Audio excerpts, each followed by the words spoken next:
I never had anyone be good to me. And this guy was seriously like someone that I was like, I could see him and I with the picket fence. And he told me that his wife had left him. I wanted to be with him for the rest of my life. I mean, he lied to me. Everything was a lie, you know what I mean, from probably day one. I wish I never met him. I really wish I didn't.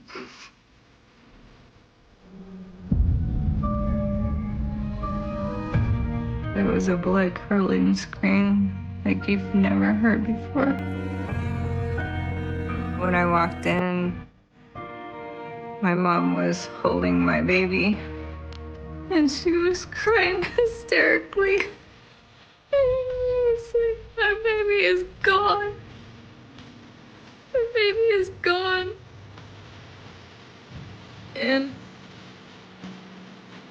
that's something I'll never forget.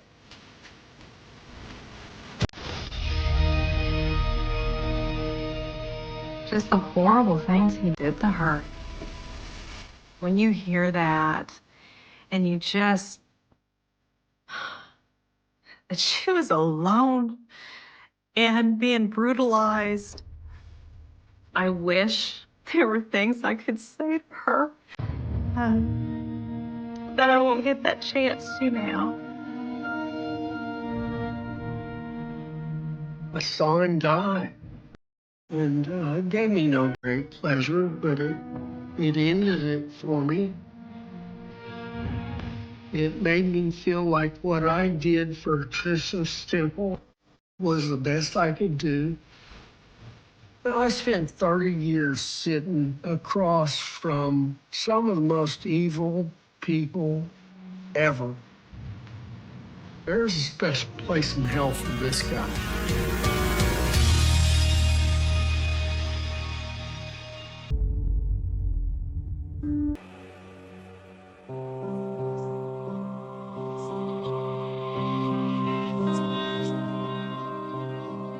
In the beginning, I met him through drive-through when I worked at a fast food restaurant. We just talked, flirted, and every time he came in, I was always like right there to help him. Hi. Hey. And then I'd get all excited. I looked at him and said, you know, he had his stuff together. He was older, and he just had a lot of potential. He had a lot of things that I was looking for. You look good in your uniform. I wanted somebody that was crazy about me because I had not had that even, you know, through high school relationships to anything like that. I'm just looking for love, I guess, someone that would love me more than any man had ever loved me.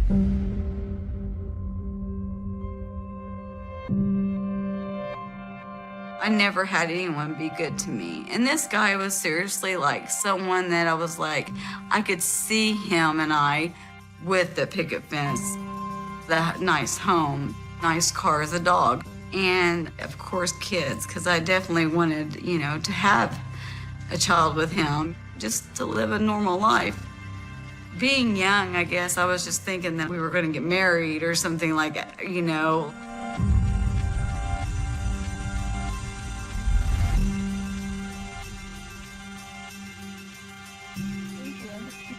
He told me that he had kids. He had said that, you know, his wife had left him. I thought she was awful for leaving. What kind of wife does that? It's messed up that she left her kids with Sean, and Sean was having to care for them. And so I was like, you know, I could be better than that. The I love you came quickly, and then after that, it was like I was in love with him. I wanted to be with him for the rest of my life.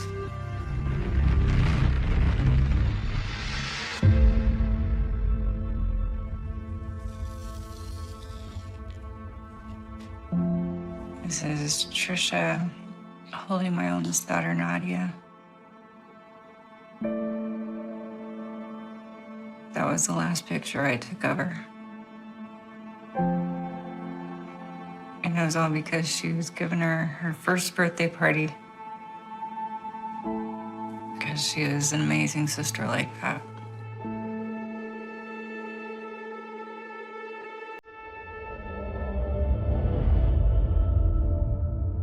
So there's 4 of us girls, and Trisha was the second oldest. Trisha was my favorite sister. And I think they all would say that Trisha was their favorite sister too. She was always looking out for me, and she was always making sure that I was okay no matter where I was. She always prayed for me. She was just the best sister ever.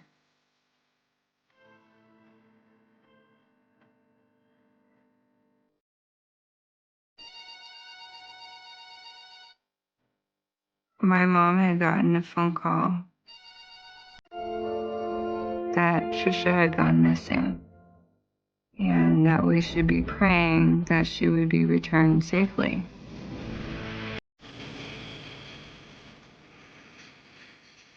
We turn to God and we pray and we ask Him to help us in any situation that we're going through. So, we all got on separate phones, and I was talking with somebody and praying with them. My mom was in the other room holding my daughter, and she got the call and she screamed. It was a blood-curdling scream like you've never heard before. When I walked in, my mom was holding my baby, and she was crying hysterically. And she was like, my baby is gone.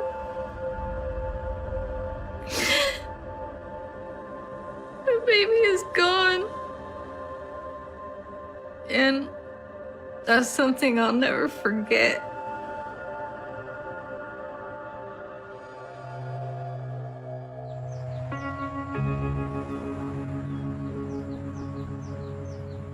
I was getting ready to go to work, and the dispatcher called me and said that had a fatality out at Highway 75, which is a very busy inbound traffic flow coming to downtown Tulsa. So that got my attention right there.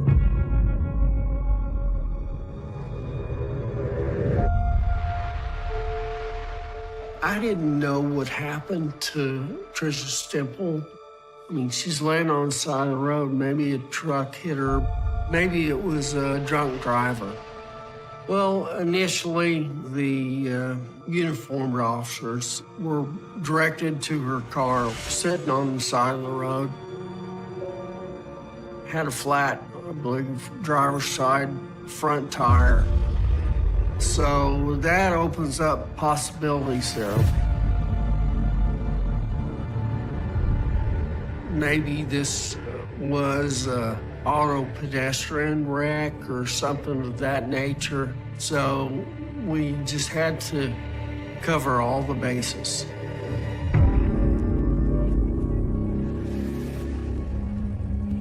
Of course, it was real to me. It was very real. You know, you soak that death in, and that's, to me, that's fuel for motivation to do this. Well, at that time, we really didn't have much of a victim profile other than she was a young housewife that had been reported missing sometime overnight by her husband. And so we really arrived with a blank sheet of paper.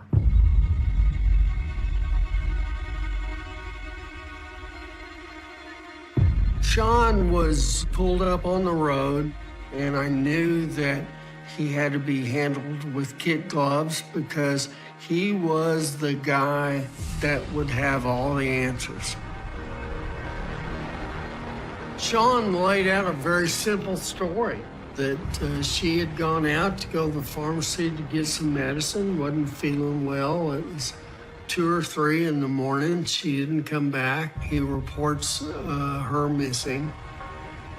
Yeah, after he filed a missing persons report, then he goes back out and found her car. By this time in my career, I've been to scores of homicide scenes. And this was the appropriate time for him to break down, fall to the ground, and cry. And, you know, that was something that he lacked. He appeared concerned, but he lacked the emotion that I was expecting from him. So that kind of raised my tentacles.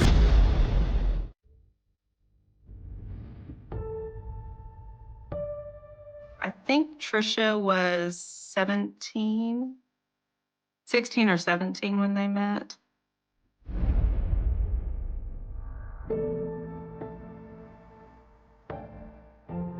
I knew that Sean's family had moved here from Ohio, and I knew that his dad was in the ministry. She really liked him a lot, and we all did. We all liked Sean. He seemed like he was good for her. The first time I met Sean, I remember she was just crazy about this guy. She'd had boyfriends before, but it always seemed like they were more involved in the relationship than she was. And Sean seemed like he was the first one where she was really invested in this relationship. I honestly don't know what it was about Sean that Trisha was so attracted to, but she was pretty head over heels for him. But she definitely did love Sean.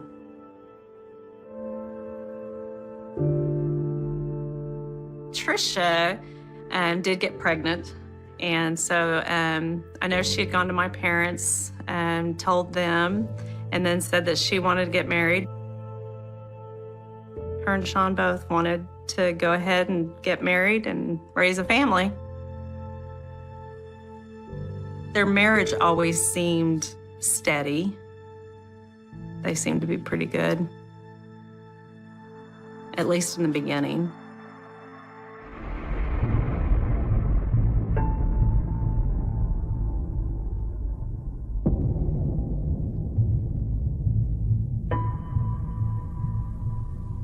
So the medical examiner was able to tell us that, hey, this wasn't a drunk driver that veered off the road and hit this woman, because she didn't have injuries that are consistent with a traffic accident. Usually you see where the front of a car or a bumper strikes somebody on their lower extremities, and she didn't have that. She had been beaten, multiple strikes to the back of her head and neck. That was indicative of we're getting a different picture of where this is going.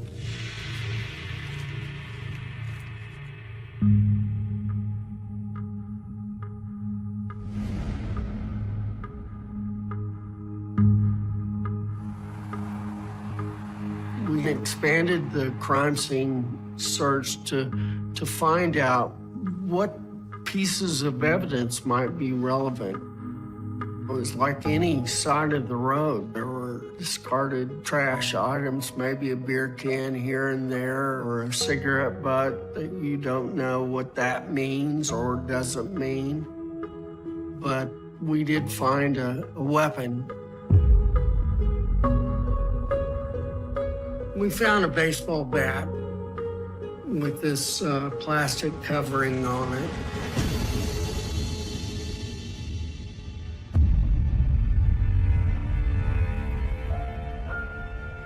You know, years ago, I investigated a murder of a young guy at a convenience store in Tulsa, and I actually heard the recording of him getting beat to death with a baseball bat.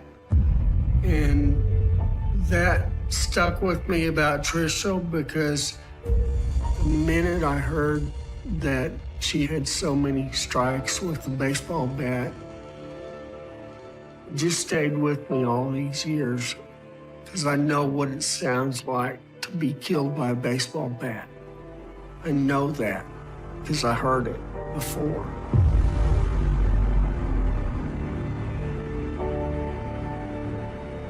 I've worked decades doing this kind of stuff. I've worked hard to push these memories to the back of my mind. The last couple of days that I've been rereading a lot of this case, and it's bothered me.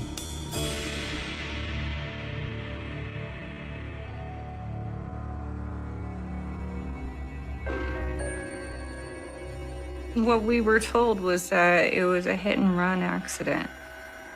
And then finding out that there was more to the story than that. I heard a lot. We had no idea who did this, and we never knew where he was going.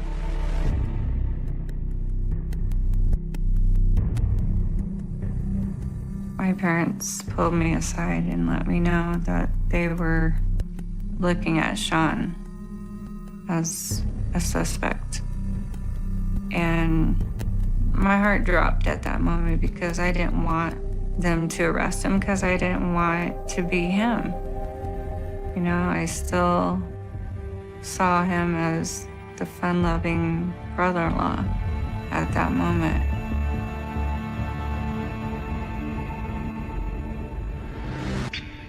Living here. He didn't like where I lived, and so he was talking to me about possibly moving. I said, okay, but I can't afford that. So he was like, okay, how about this? I'll give you $1,000 and you can spend it whichever way you want. Really? And then it was pretty much him and I's apartment at that time.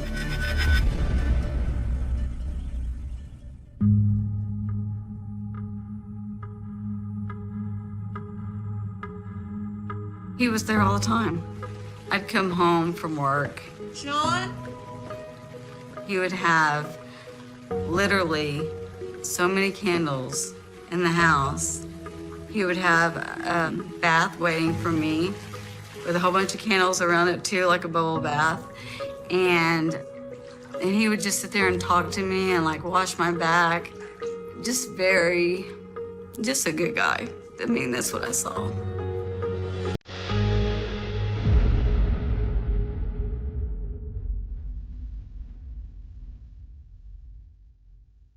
I remember when I found out I was pregnant, I did tell him.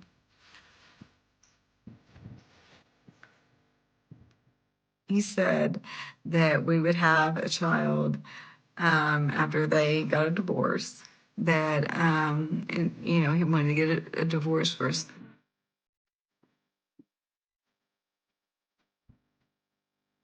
So I had to have an abortion because of that.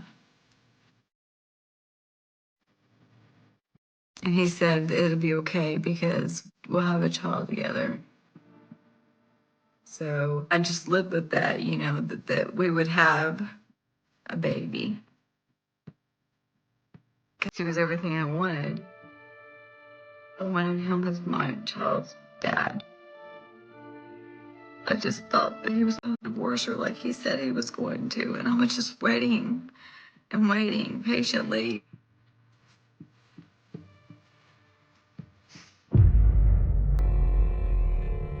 I wish I never met him. I really wish I didn't.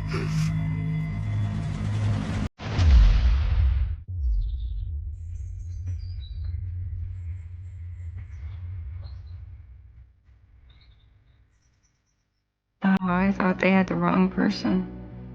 I really did. I didn't want it to be Sean.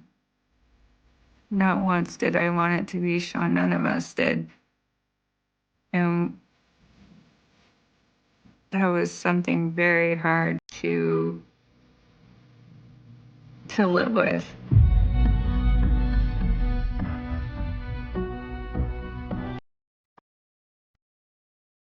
My gut really didn't feel good about Sean, but I don't ever like to really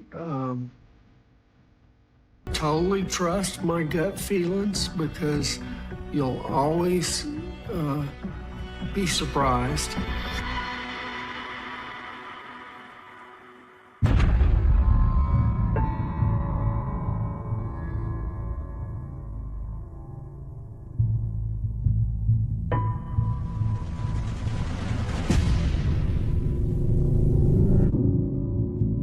Terry Hunt was just a little low-life street thug. I don't know if that was just us having a different picture in our mind as to who might have done this. Terry was just a little dumb teenage guy, but we underestimated what he was capable of. He had his own brand of evil himself. He wasn't talkative. We just waited for his version of the truth. It was a little bit, then a little bit more, and then a little bit more. But he eventually did talk about Sean.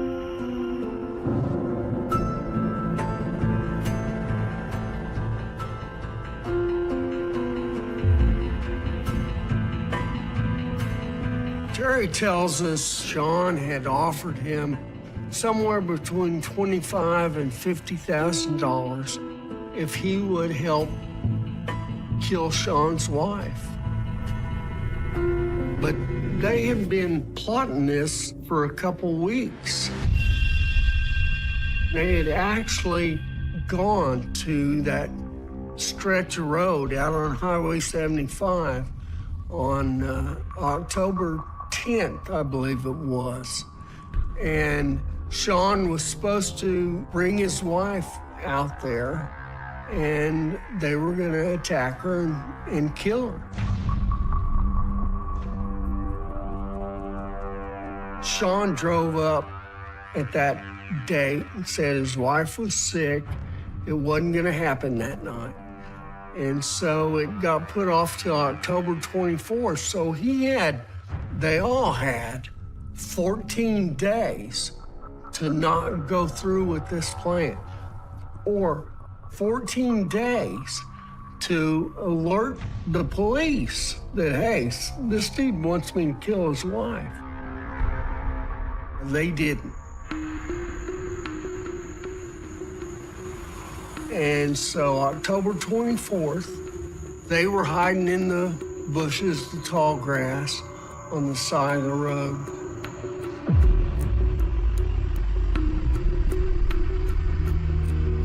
Tricia and Sean drive up in the same car. They coasted to the side of the road and popped the hood. And Sean and Tricia got out of the car to look at what the problem is.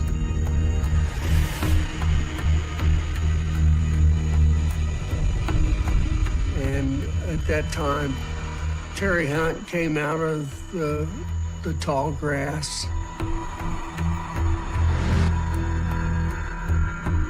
Ran up behind Tricia and hit her in the head multiple times. And she went down to the ground.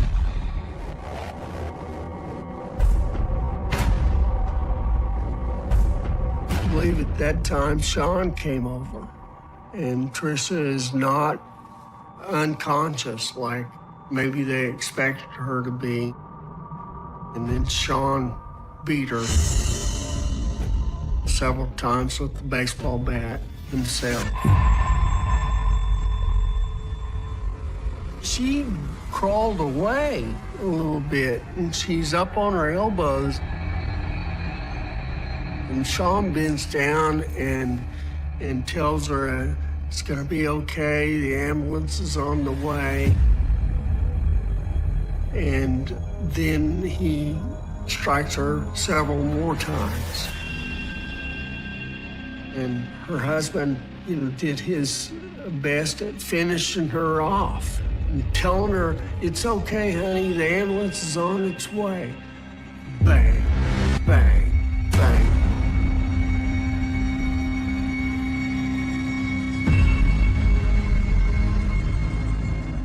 Terry had a story that kind of fit with the big puzzle.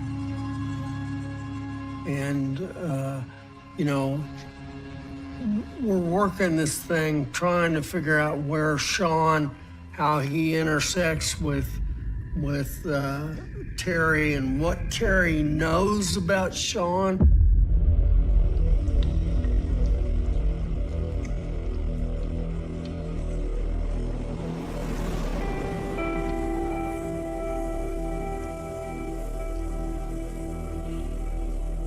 He was a cousin of Danny Wood, a young girl that Sean Stemple was having an affair with.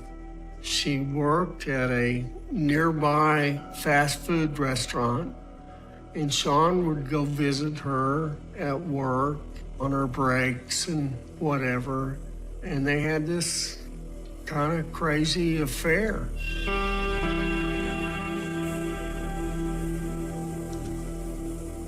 Sean and I were talking about, just getting high. So I was like, well, I knew that my cousin had some and that he was selling, and so that could be a place that we could go to get marijuana. We went over there a number of times to relax after work, and so what they did on their time, I had no idea. He lied to me. Everything was a lie, from probably day one. Honestly. He just manipulated me on a day-to-day basis, and I didn't even know it.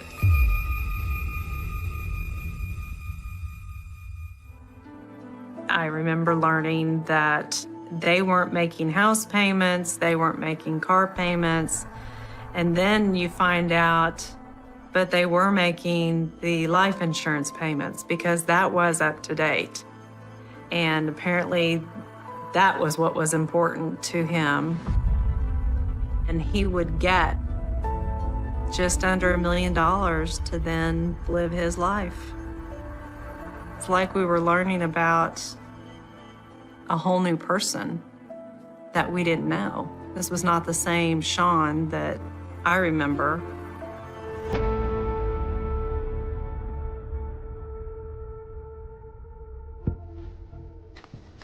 We knew that pot of gold at the end of the rainbow is going to be Sean. He's the only one that had the motive to kill her. $1 million policy is kind of hefty. He had his kids sit in a dark house without air conditioning while he still made the payment for the insurance policy on his wife when his power was cut off. He's driving up to see Danny maybe a couple times a day for some sort of sexual pleasure. The guy is using everybody and everything, and it's all about Sean. Sean was committed to kill his wife, and he enlisted Terry and convinced Terry to do this. I knew that I had to get him to the police station to tell his side of the story. Let's turn on a tape recorder, and I want to get your words. I don't want to miss a thing.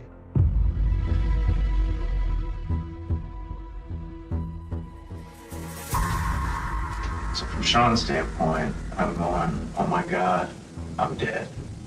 Okay? So when you start asking me these questions, I don't know if I'm going to answer anything or not answer anything. My dad says, don't say a word. My mother and father-in-law said, don't say anything, just get an attorney. I don't know what the right thing to do. It's not your prerogative. Like I said, you have a right to remain silent. The only thing you say couldn't would be used against you in court of law if you're charged. Okay. I want to help, but I don't want to screw myself and my kids. Does that make sense? Sean was guarded in his story. I mean, he wanted to appear like he was helping, but it was really no help. He didn't want to engage in a conversation. He just wanted to act like he was helping, but he really wasn't. That whole situation, I feel as though I should have an attorney because of how ugly this looks on me. And my fear is, and again, you guys are doing your jobs. I don't care if I'm doing, I don't care if I'm upset. I respect what you're doing. But I understand that you gotta solve this and you gotta go hungry. And I know how bad it looks on me. So my fear is that you guys are here not on the witch hunt by saying that, but that you're here to prove I did it, not to find it to make sense. But because we have a large insurance policy and because I was having an affair, motive, whatever, I'm gonna get an attorney. What do? There you go.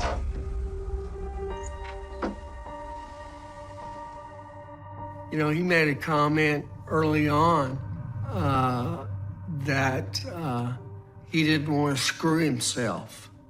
And so, you know what? That made us think, who is this guy thinking the most about? Himself.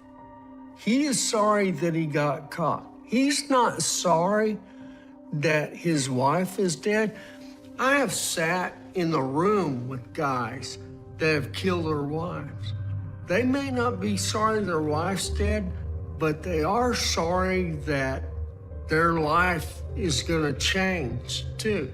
Sean didn't show any of that. He had no remorse.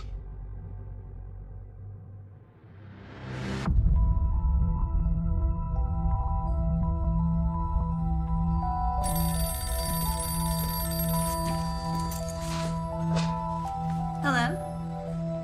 Hi. Sean said that someone had hit her, ran her over on the highway. He said he's not really sure what had happened. I almost fainted. Felt like I was gonna throw up. I mean, like it was an unreal feeling. I couldn't believe what had happened.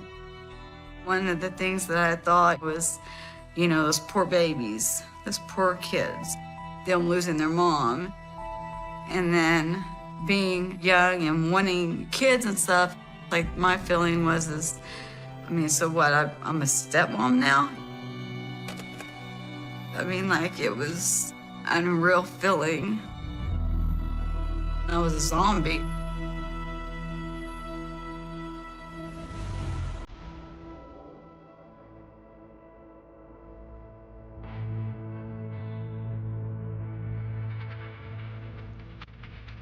I was very scared in the room by myself. When they came back, they would ask me if I wanted, you know, water or whatever. I just wanted it to be over. I was just very scared. How long have you and Sean Stemple been seeing each other? They asked me questions about Sean, how long we've been together. They asked me, did I know he was married? Yes. He said he was going to leave her. That was what he always said to me. And that he just needed to get a divorce, but he wanted to see the kids.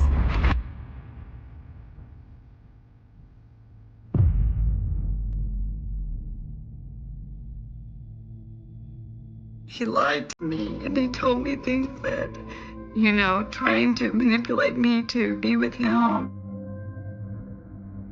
He just kept lying to me and just saying like they were getting a divorce. And of course he didn't.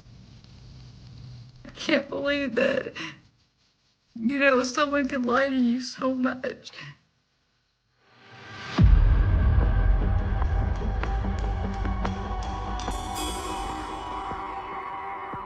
They did ask me, did you ever say that you would kill her? And I said, or run her over or something, and I said I did. It was just something like, I'm gonna get a divorce from her, but I'm trying to get the kids. I was just like, well, I'll just kill her or something to that effect. Not that I would like literally kill her.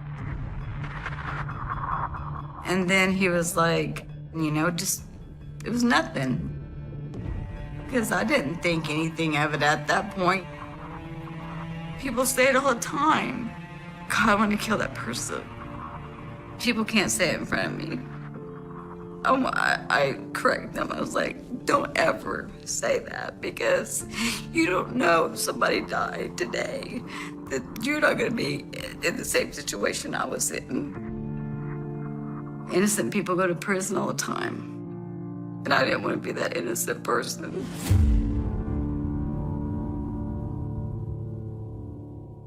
Unanswered in any investigation.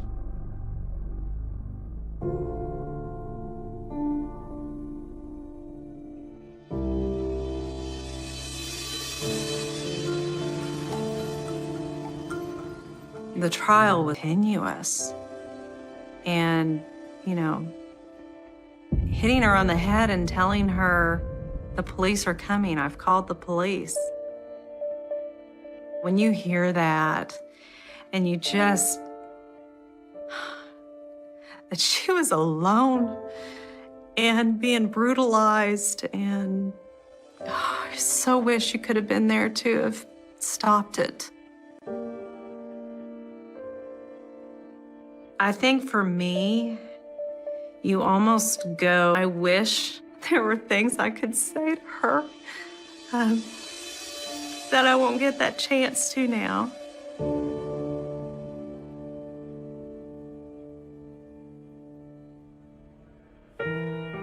During the trial, there were some police officers that said, can we do anything for you? And I said, yeah, give me an audience with Sean. And I said, I want to say something to him. They said, you can't touch him. And I said, okay. So they brought him, it was just me and him and them, the police officers. And when he got before me, I said, why would you do this? And he had no words for me. He didn't say anything. He just kind of looked down.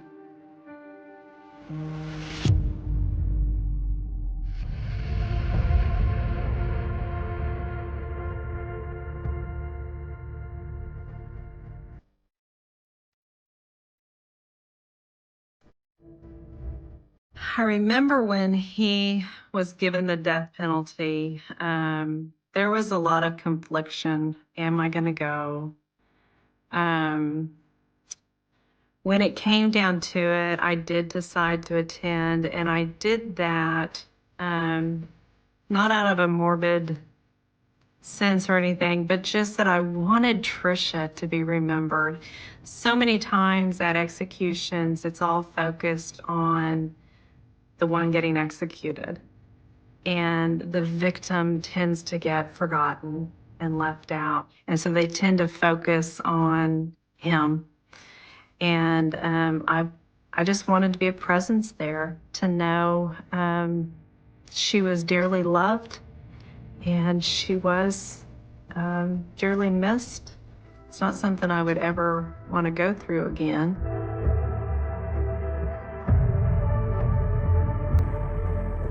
We all sat behind this glass. And he came in and he had his eyes closed the whole time. And they asked him, is there any last words? And his last word was no.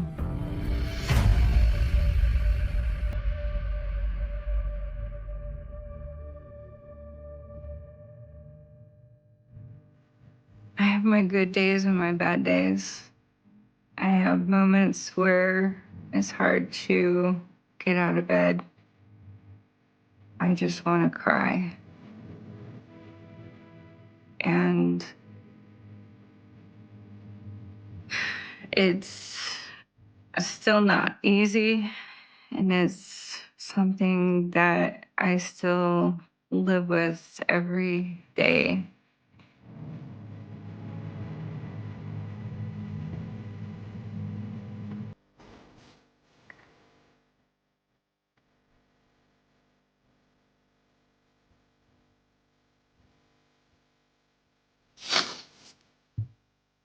Knowing what he did and finally coming to grips that he was the one that did this is hard. Because part of me still doesn't want to believe.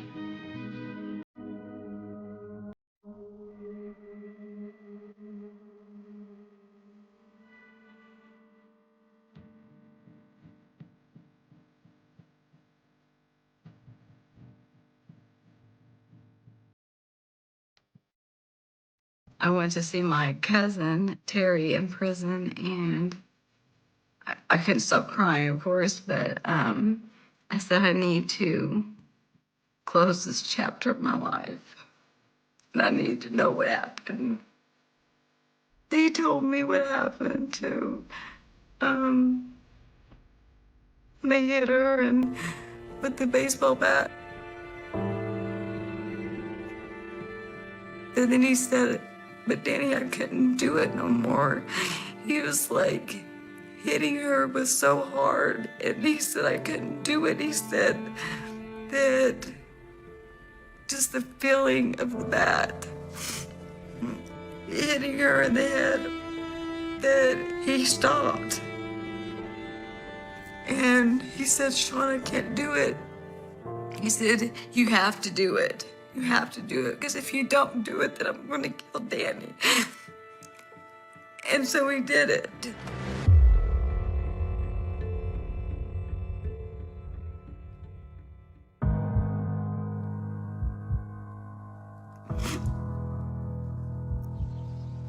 He was in bed with me. He touched me. He loved me. And those hands, you know, like, how can you kill somebody and then be so kind too, you know? So I never understood. Those questions always went through my head like, that could have been me. Everything was destroyed. And I really felt like that was my soulmate. And I felt like I never could find anyone else.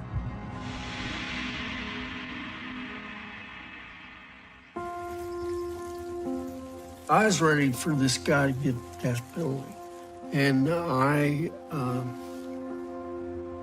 wanted to make sure that I witnessed it. I needed to witness that. I needed to know that I was never gonna have to think about him again. I saw him die, and it gave me no great pleasure, but it ended it for me.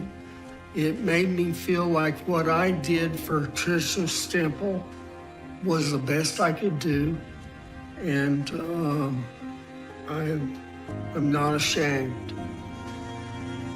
The night was supposed to be forgotten, buried under the heavy silence of the Oklahoma plains, but the truth is a parasite. It feeds on time, waiting for the moment it can finally tear through the surface. It's 1985.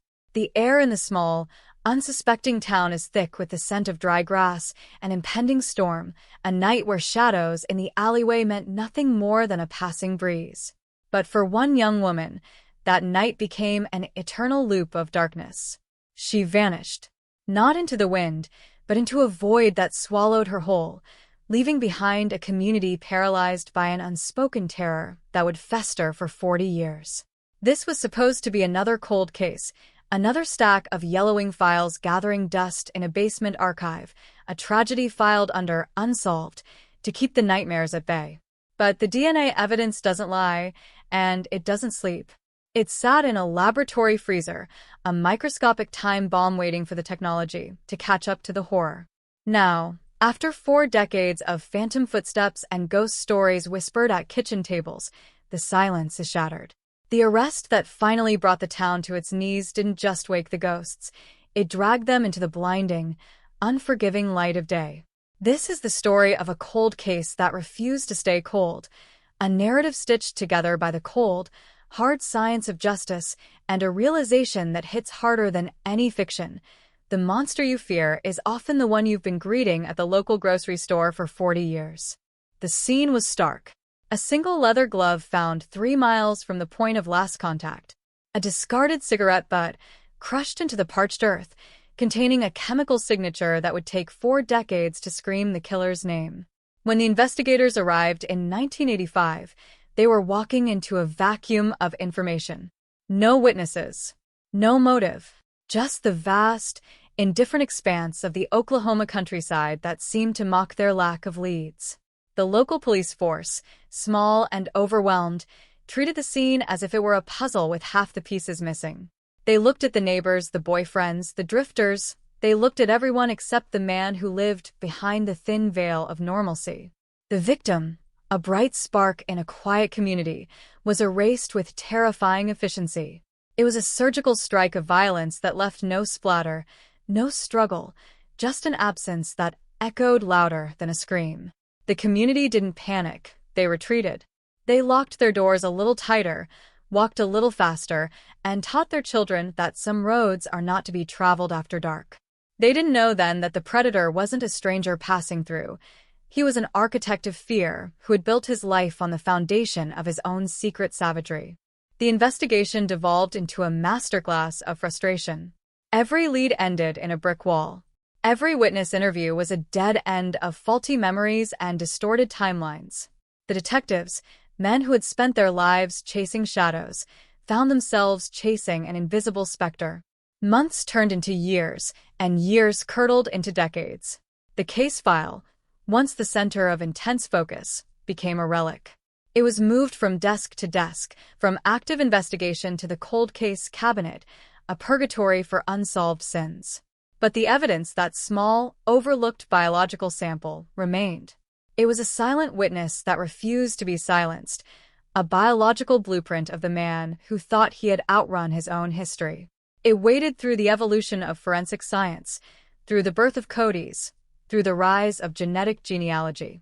While the killer lived a life of mundane domesticity, building a career, perhaps raising a family, the evidence was waiting for the perfect match, a digital key to an old, rusted lock.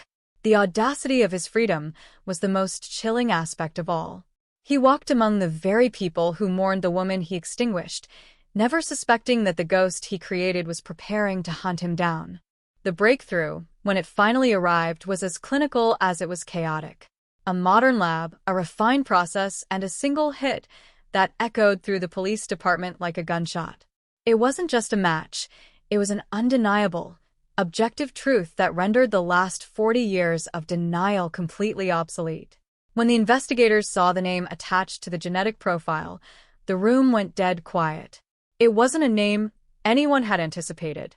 It was someone who had been integrated into the fabric of the community, someone who had avoided suspicion with a chilling, calculated grace. The realization hit them. They hadn't just been looking for a killer, they had been looking for a neighbor. The irony was suffocating. All the resources poured into phantom suspects, all the theories about traveling criminals, all the fear directed toward the other, and all the while, the nightmare was sitting at the dinner table in a house just down the road. The emotional weight of the discovery was crushing. It wasn't just about solving a case. It was about tearing down the facade of a life lived in a shroud of blood. The shockwaves were immediate, shifting the ground beneath a town that had spent generations trying to convince itself that the bad things only happen elsewhere. The silence that had draped itself over the town of Willow Creek for nearly 40 years was not merely an absence of noise. It was an active, suffocating entity. It was the silence of people who had collectively decided to stop looking at the empty space where a life used to be, for fear that if they looked too closely, they would see their own reflection in the tragedy. The 1985 disappearance had become a cultural ghost, a shared trauma that the townspeople passed down like a dark heirloom, a story whispered to teenagers to ensure they stayed within the lines of safety. Yet, beneath this veneer of normalcy, the truth was festering. It was a malignancy that had been allowed to grow in the dark, fed by the inaction of an era where forensic science was little more than fingerprints and hunches. The investigators who had initially worked the scene were ghosts themselves now. Many retired, their memories of that night blurred by the passage of time, their notes stained by coffee rings and the humidity of long, stagnant summers. They were men who had carried the burden of that unsolved case into their own homes, into their own quiet retirements, knowing that somewhere a killer was walking free, untroubled by the conscience they desperately hoped he possessed. To understand the magnitude of this breakthrough, one must confront the sheer scale of the void that followed the disappearance. It was not just a case, it was a wound that refused to scab over. In the early days, the search parties had scoured the plains until their feet bled, their lanterns cutting through the oppressive Oklahoma darkness in a futile attempt to find something, anything, that would provide a roadmap to the truth. They found nothing. No scrap of fabric caught on a barbed wire fence, no scuffed shoe, no sign of a struggle that might hint at a direction or a motive. It was as if she had been plucked from the earth by an invisible hand, leaving the world completely unchanged except for the profound absence that remained in her family's home. The parents, who spent their remaining years in a state of perpetual, agonizing waiting, eventually died with the secret of her fate locked away in the graves of their own hearts. That, perhaps, was the most devastating tragedy of the cold case. It didn't just kill the victim, it slowly hollowed out the lives of those who loved her, leaving them to live in a perpetual, frozen state of loss that never had the decency to reach a resolution.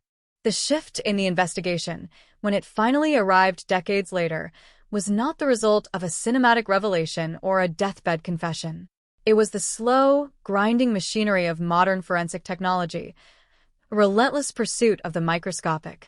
The evidence that had sat in that evidence locker, a small, unassuming piece of forensic material, had been preserved through sheer luck and perhaps a touch of institutional stubbornness.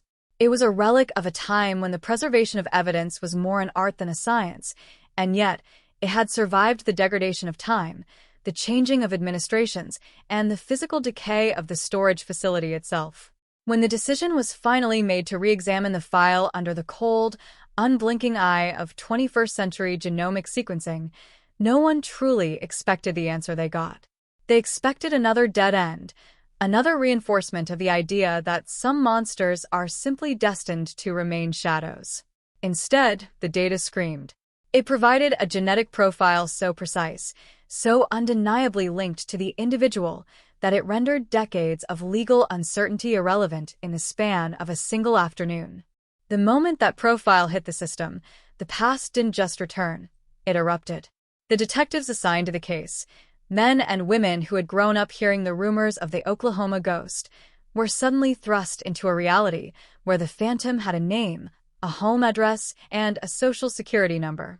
The sheer, terrifying banality of the suspect's life was enough to stop the heart. He wasn't a master criminal.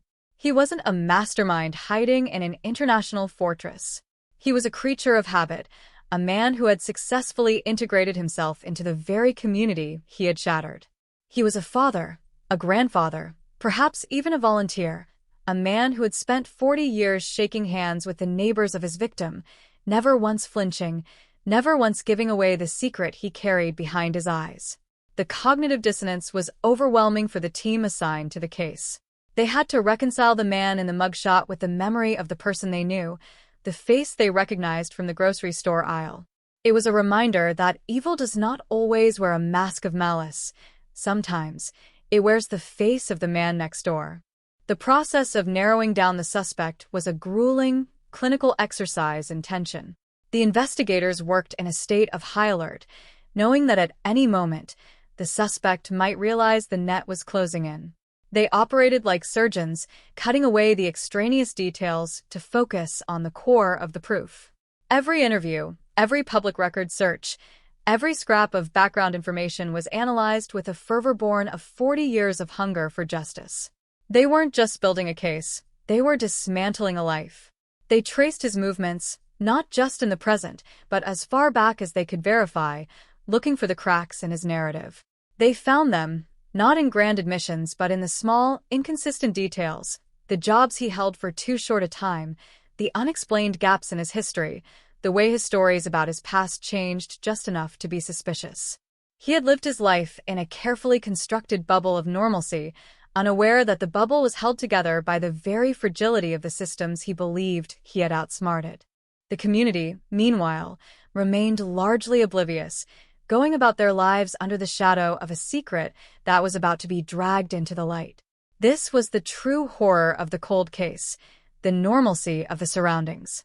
The kids playing in the park, the farmers tending to their crops, the shoppers navigating the aisles of the local market.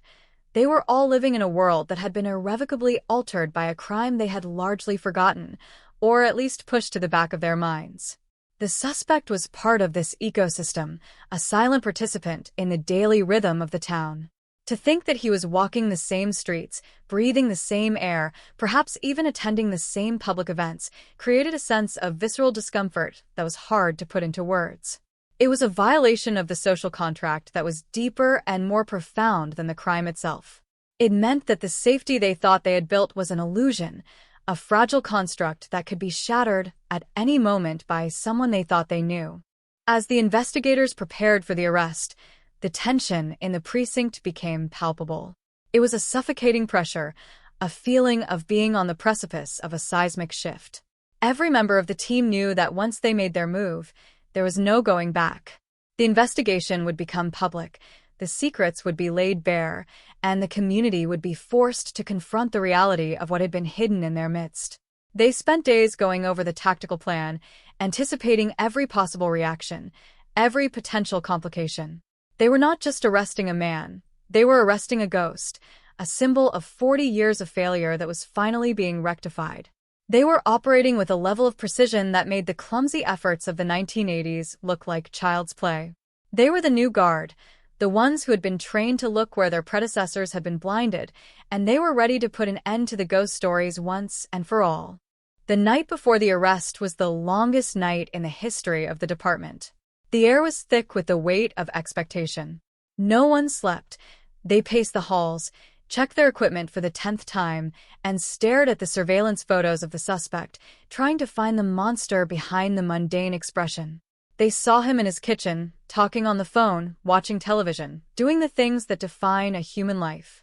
It was a jarring, hypnotic image, one that made them question their own certainty. Is this really the man?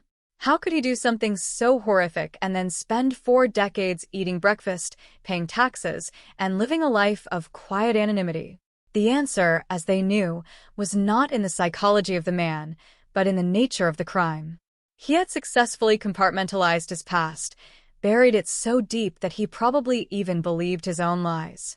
He was the perfect predator, one who didn't just kill the body, but also the memory of the victim, by making the town believe she had simply ceased to be.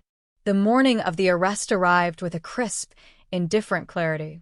The sun rose over the plains, illuminating the landscape that had been the stage for the original crime and for the 40 years of silence that followed. The team moved with a silent, lethal efficiency. There was no room for error.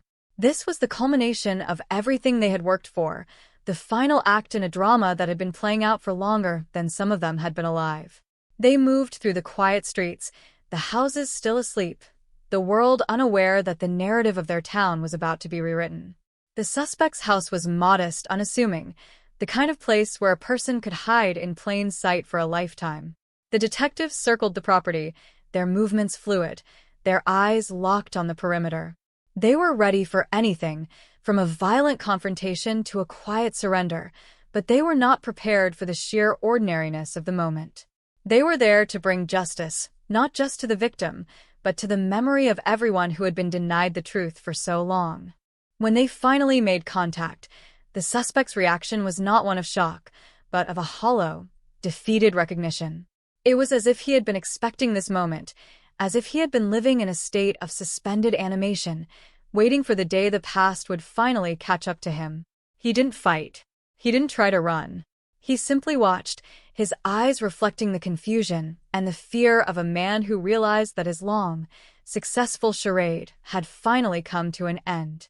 The detectives felt a cold shiver run down their spines as they saw the recognition dawn in his eyes, the realization that his 40 years of freedom had been bought with the life of someone else and that the cost was finally coming due. They put the handcuffs on him, the metal clinking with a finality that echoed through the quiet neighborhood. It was a simple sound, but it carried the weight of 4 decades of grief, anger, and unanswered questions. It was the sound of a cold case finally beginning to warm up. The drive to the station was a silent, intense affair. The suspect sat in the back of the car, his gaze fixed on the landscape passing by, a landscape he had claimed as his own, a landscape that had become the graveyard of his own secret. The detective said nothing. There was nothing to say. The evidence was in the bag, the DNA had spoken, and the path to conviction was as straight and clear as the road they were driving on. They arrived at the station to find the halls bustling with the activity of the morning shift, a contrast to the heavy, singular mission they were on. They brought him into the interrogation room, the same room where so many other suspects had been grilled, but this one felt different. It felt like a threshold, a place where the history of the town was being bifurcated between the time before the arrest and the time after. The table was cold, the air in the room was sterile, and the weight of the moment was almost physical. As they began the interrogation, the detectives realized that they weren't just gathering information, they were documenting the collapse of a life. The suspect started to speak, his voice thin and fragile, as if the words were being dragged out of him by the sheer force of the evidence. He began to reconstruct the events of 1985, not as a coherent narrative, but as a series of fragmented, disjointed memories that he had clearly spent years trying to suppress. He talked about the night, the feeling of the air, the sight of the victim, but he did so with a detachment that was even more chilling than a confession of remorse. He spoke as if he were describing a movie he had seen or a story he had read, rather than an act of violence he had committed. It was a defense mechanism, a way to distance himself from the reality of what he had done, but it was a failure. The facts remained, the DNA remained, and the truth remained, staring back at them from across the table. The detectives listened with a mix of fascination and horror. They were hearing the details of a case that had been a myth for so long, and yet, the reality of it was even more pedestrian and, therefore, more disturbing. There was no elaborate plan, no grand motive. It was an opportunistic act of violence, a sudden, impulsive decision that had been allowed to succeed because the system of the time was ill-equipped to handle it. He talked about his life since the crime, how he had tried to move on, how he had tried to bury the past, but how it had always been there, lurking in the corner of his consciousness. He described the way he had lived his life, always looking over his shoulder, always worried that someone would find out, but also, in a way, relieved that he had managed to get away with it for so long. It was a confession of a life lived in a prison of his own making, a prison that was finally being broken down by the very tools of the science he had never understood. The questioning lasted for hours, a relentless, rhythmic exchange that probed every aspect of his life, his connections, and his secret. The detectives were tireless, their focus unyielding, their commitment to the victim absolute. They didn't just want a conviction. They wanted a full, complete understanding of what had happened, why it had happened, and how the community had been so thoroughly deceived. They watched him crack, not all at once, but in pieces, his defenses crumbling under the weight of the evidence and the sheer, relentless pressure of the truth. He began to admit to things he had never spoken aloud, the details of the night, the aftermath, the fear he had felt in the early days, and the arrogance he had grown to feel as the years went by. It was a masterclass in the disintegration of a killer's world, a moment where the fiction of his normalcy was finally, irrevocably discarded. The room grew hot, the air heavy with the intensity of the exchange. The detectives felt the weight of the moment as the suspect began to talk about the victim, not with the coldness of a criminal, but with a sudden, sharp, and terrifying clarity. He described her, not as a target, but as a person, and in doing so, he made the reality of her loss even more acute. The detectives had to maintain their composure, their professional detachment, even as they felt the emotional impact of his words. They knew that this was the moment, the pivot point upon which the entire case would turn. They had the evidence, they had the confession, and they had the truth. They were no longer chasing a ghost. They were finally, after 40 years, confronting the monster. The cold case was, for all intents and purposes, a thing of the past. But even as they secured the confession, even as they laid the groundwork for the inevitable trial, they knew that the work was not finished. The arrest was just the beginning, a single, explosive event that would ripple through the community for years to come.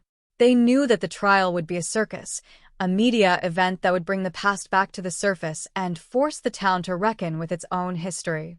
They knew that the victim's family, those who remained, would be dragged through the ordeal of reliving the nightmare, a process that was both necessary and deeply, profoundly cruel. They knew that the legacy of the case was not just the resolution of the mystery, but the ongoing impact on the lives of those who had been touched by the tragedy. The cold case was solved, but the scars remained, a permanent part of the landscape of Willow Creek. The detectives walked out of the station into the cool, evening air, feeling a strange mixture of relief and exhaustion. The case had defined them, occupied their every thought, and now it was done. Or was it? They realized that even in solving the case, they had changed the world in ways they couldn't possibly predict. They had destroyed a life, yes, but they had also unleashed a truth that would change the way the community viewed itself, the way it viewed the past, and the way it viewed the concept of justice.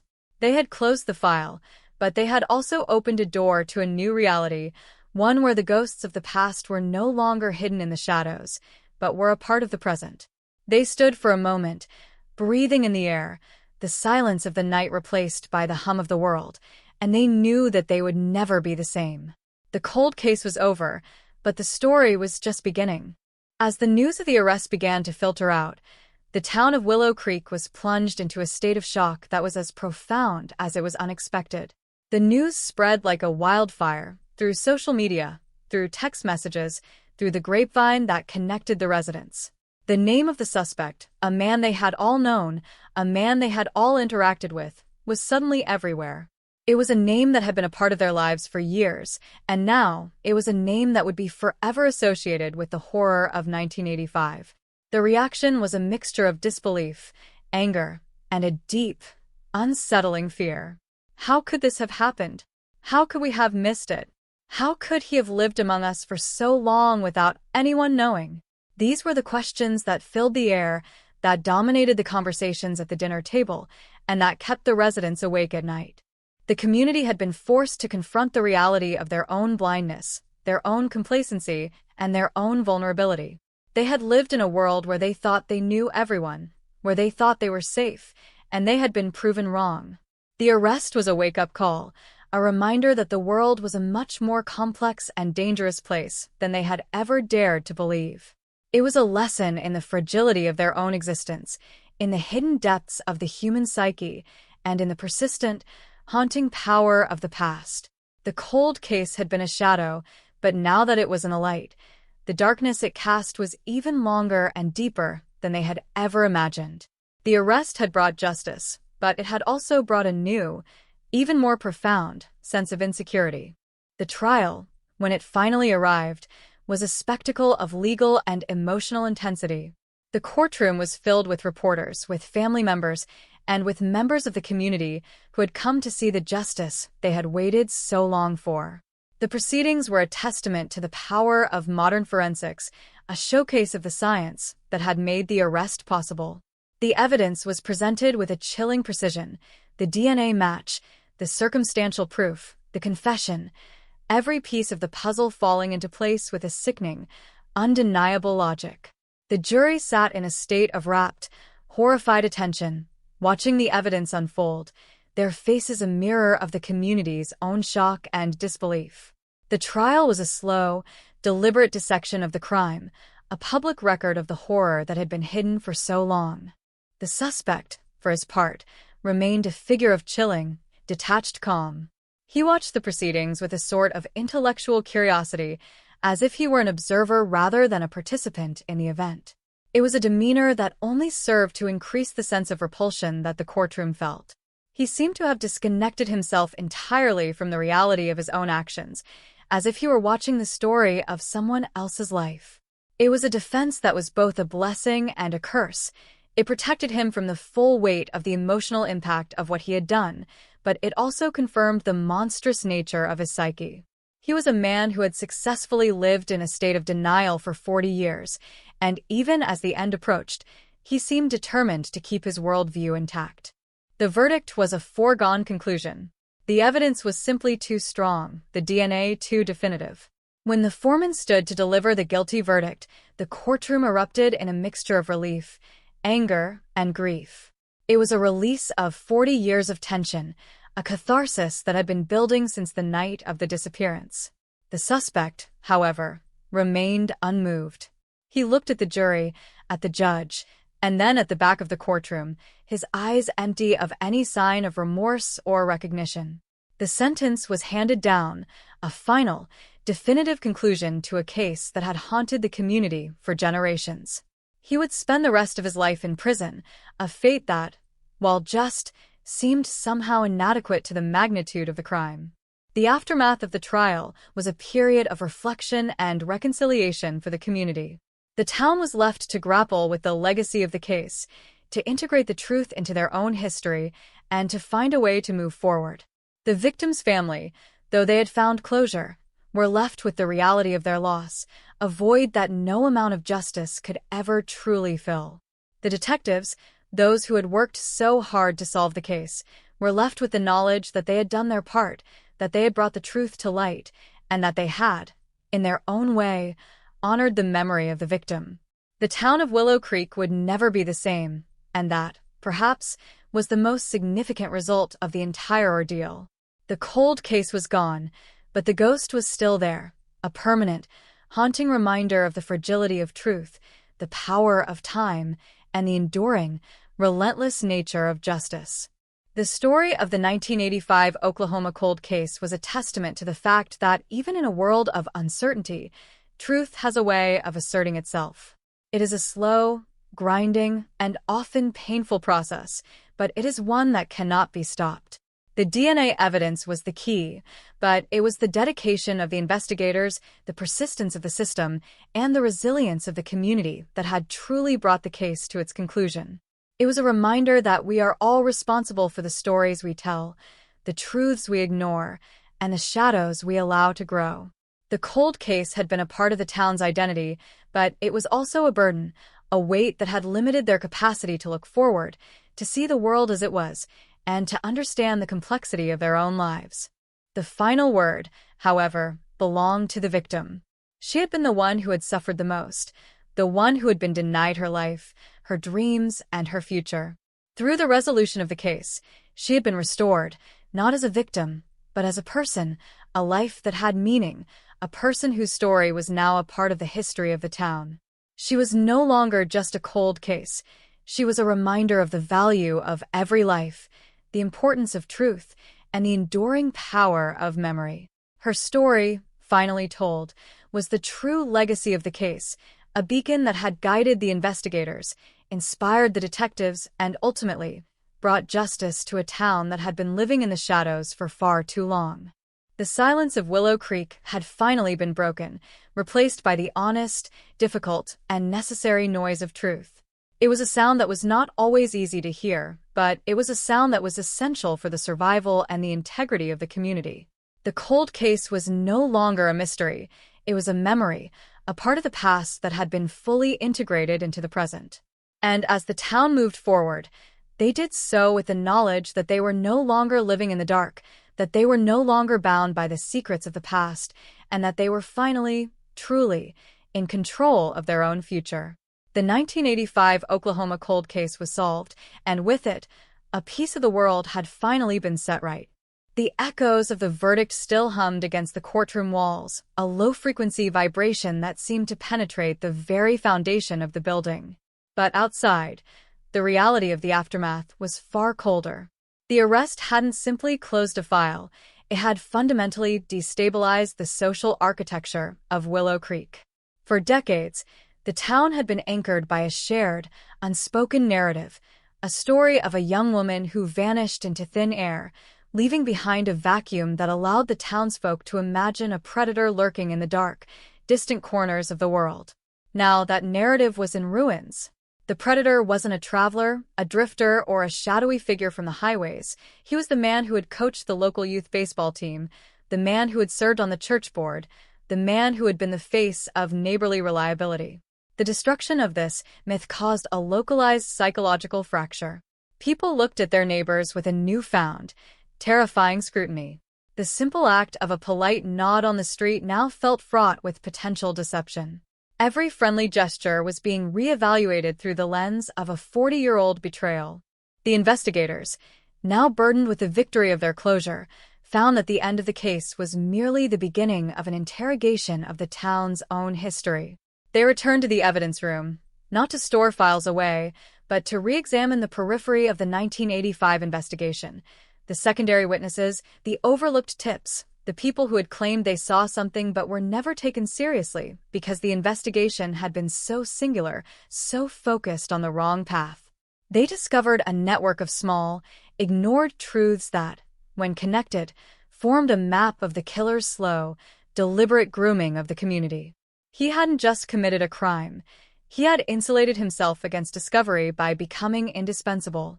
He was the one who helped the police search for the victim, the one who cried at the memorials, the one who offered comfort to the grieving parents.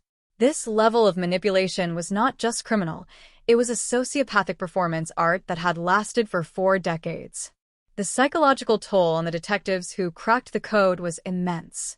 They weren't just police officers anymore, they were archaeologists of human malice. They had spent months buried in the digital and paper remnants of a ghost's life, mapping his movements, his lies, his patterns. As they peeled back the layers of his existence, they found patterns of behavior that predated the 1985 murder. There were other incidents, smaller, unexplained occurrences, a series of burglaries, instances of stalking, moments of unexplained rage, that had been reported but never linked to the same individual. It was a trail of breadcrumbs that had been ignored because the detectives of the 80s were operating in a siloed world, blinded by their lack of centralized data.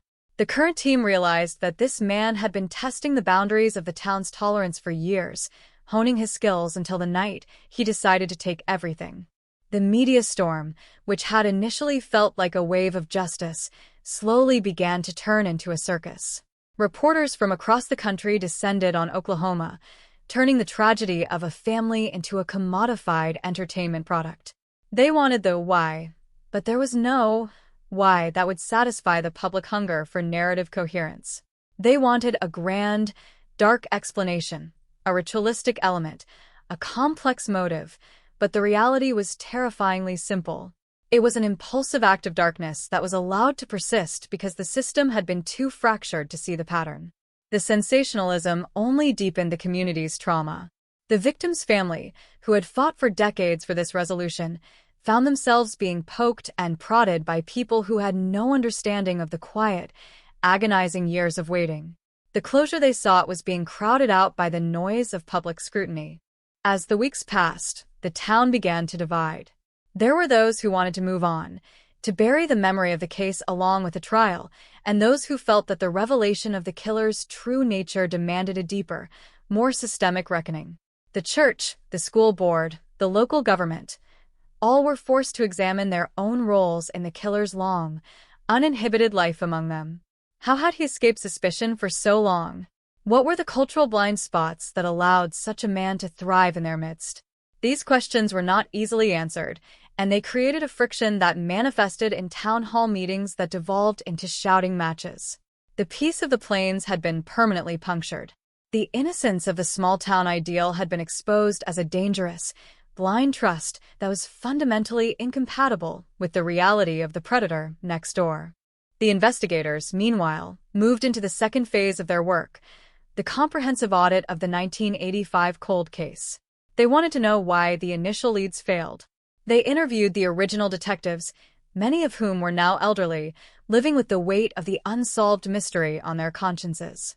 These conversations were harrowing. The retired officers were not incompetent. They were exhausted, limited by the primitive state of forensic technology and the crushing lack of resources. They described a time when evidence was handled with bare hands, when DNA testing was a futuristic fantasy, and when the pressure from a fearful public meant that every case had to be solved now, or it would be forgotten.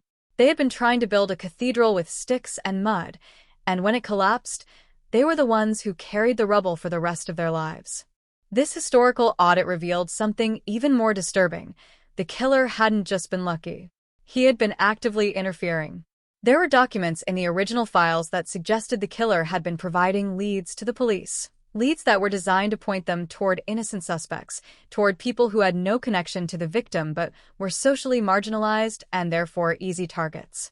He had been playing the police like a fiddle, using their own desperation against them. The discovery of this manipulation sent a shockwave through the department. It wasn't just a murder, it was a long-term psychological warfare campaign against the investigators themselves. The realization that he had been standing in the station, giving statements, watching the detectives struggle with the very red herrings he had provided, was enough to turn the stomach of even the most hardened veteran.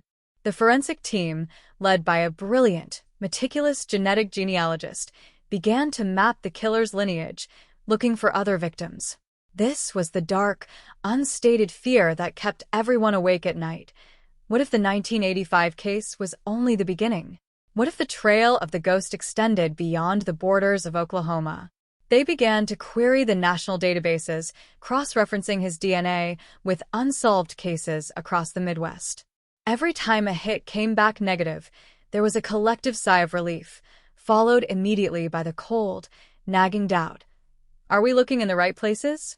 The possibility that there were other lives, other families, other cold cases out there that would never be solved because the killer was caught for the wrong one, or because his reach was simply too broad to measure, hung over the office like a toxic fog. The narrative of the case also began to shift in the public imagination.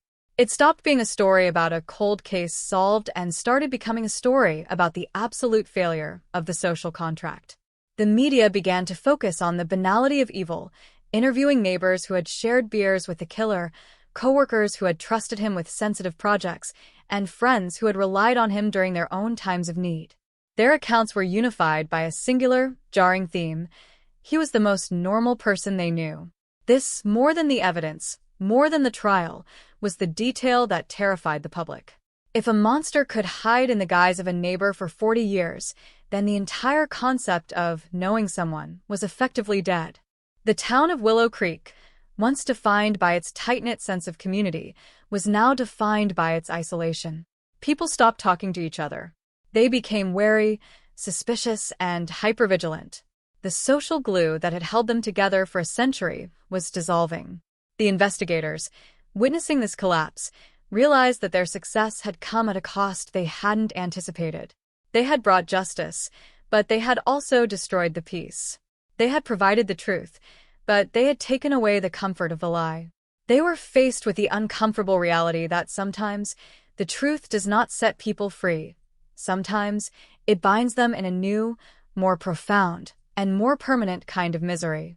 As they delved deeper into the killer's background, they found that he had a history of subtle, systematic exploitation of power. He had been involved in local civic organizations, where he held positions of authority. He used these positions to gain access to vulnerable populations, to build a network of influence, and to create an aura of respectability that made him untouchable. He was a master of the good guy persona, using charity and volunteer work as a shield against any potential scrutiny. It was a sophisticated, high-functioning form of predation that was completely invisible to those who weren't looking for it. The investigators were forced to acknowledge that they had been looking for a monster in a cage, while he had been living in the boardroom. The case also became a catalyst for legislative change. The way forensic evidence was stored, the way cross-jurisdictional collaboration was managed, the way victims' families were treated, all of these were scrutinized and, in many cases, overhauled because of the Oklahoma experience. The Willow Creek Protocol became a buzzword in law enforcement circles, a new standard for how to handle cold cases in the digital age. But for the people in the town, these administrative successes felt distant and hollow. They didn't fix the hole in their lives. They didn't bring back the victim. They were, in the end, just more bureaucratic noise in the wake of a tragedy that had already stripped them of their sense of security. The emotional climax of this phase of the investigation was the realization that the killer hadn't just been hiding from the law, he had been hiding from himself. In the thousands of pages of interviews, logs, and notes, there were hints of a man who was deeply, fundamentally alienated from his own humanity. He spoke of his actions as if they were inevitable, as if he were a force of nature rather than a person with free will. He had successfully outsourced his conscience to a series of rationalizations, a complex web of lies that allowed him to function in society while harboring a darkness that was utterly, completely inhuman. The detectives who spoke to him in the later stages of the investigation noted a terrifying lack of empathy, a hollow core where a soul should have been. As the months stretched into a year, the town of Willow Creek began to change in ways that were both subtle and profound. The schools implemented new safety measures, the churches began to talk about the reality of evil in their Sunday services, and the local government initiated a series of transparency programs. But the scars remained. The atmosphere in the town was heavy, burdened by the memory of what had happened and the lingering fear of what might still be hidden. The ghost of the 1985 case was no longer a myth, but it was also no longer a secret. It was a reality, a permanent part of the landscape that they had to live with, a reminder of the darkness that could reside right next door. The investigation, meanwhile, was winding down. The audit was complete, the trials were finished, and the killer was locked away in a high-security facility, isolated from the world he had once manipulated so effectively. The detectives felt a sense of mission accomplished, but it was a quiet, solemn victory. They had done their job. They had answered the questions that had been asked for 40 years. They had brought the truth into the light. But as they looked back on the journey, they knew that the case had changed them, too. They had seen the true depth of human depravity, and they had seen the fragility of the systems they trusted to protect them. They were no longer the same people who had started the investigation. They were more cynical, more cautious, and perhaps a little more aware of the darkness that lurked in the corners of the world. The final report on the case, a massive, multi-volume document that detailed every step of the investigation, was filed away in the archives. It was a record of a triumph of modern science, a testament to the dedication of the team, and a history of the tragedy of Willow Creek. It was the end of the line for the 1985 Oklahoma cold case, a definitive statement that would stand as long as the records existed. But for the town, the story was far from over. It was a story that would be passed down through generations, a cautionary tale about the dangers of blind trust, the necessity of vigilance, and the enduring, unyielding nature of truth. It was a story that had finally been told, and in the telling, it had changed the world in ways that would continue to ripple out for years to come. As the detectives walked away from the final meeting, the sun was setting over the Oklahoma plains, casting long, dramatic shadows across the landscape. The sky was a brilliant, bruised purple, the same color it had been on that night in 1985. For a moment, it felt as if nothing had changed, as if the last 40 years were just a dream. But the truth was there, in the files, in the verdict, in the reality of the empty space that had once been filled by a young woman's dreams. The cold case was over, but the ghost remained, a silent, watchful presence in the heart of the town. A reminder that some things can be solved, but nothing can be truly, completely fixed. The final, lingering question, the one that nobody wanted to ask out loud, was, who else? Who else was out there, living in plain sight, hiding their crimes behind a mask of normalcy? The Oklahoma case had opened a door, and for the first time, the investigators were looking through it with a new, sharper vision. They knew that there were other ghosts, other cold cases, other stories waiting to be told. And as they left the station, they did so not with a sense of closure, but with a sense of duty, a commitment to keep looking, to keep digging, and to keep fighting for the truth, no matter how long it took, no matter how deep it was buried in the dark. The ghost stories were no longer just stories. They were a roadmap to the future. The atmosphere in the town had shifted from shock to a grim, resolute silence. The residents were processing the trauma, each in their own way. Some sought therapy, others turned to religion, and some simply retreated into their private worlds. The sense of collective identity had been replaced by a fragmented, individual experience of the event. The town, once a unified, cohesive entity, was now a collection of people trying to find their own way through the wreckage. It was a slow, painful process, one that would take years, perhaps even decades, to resolve.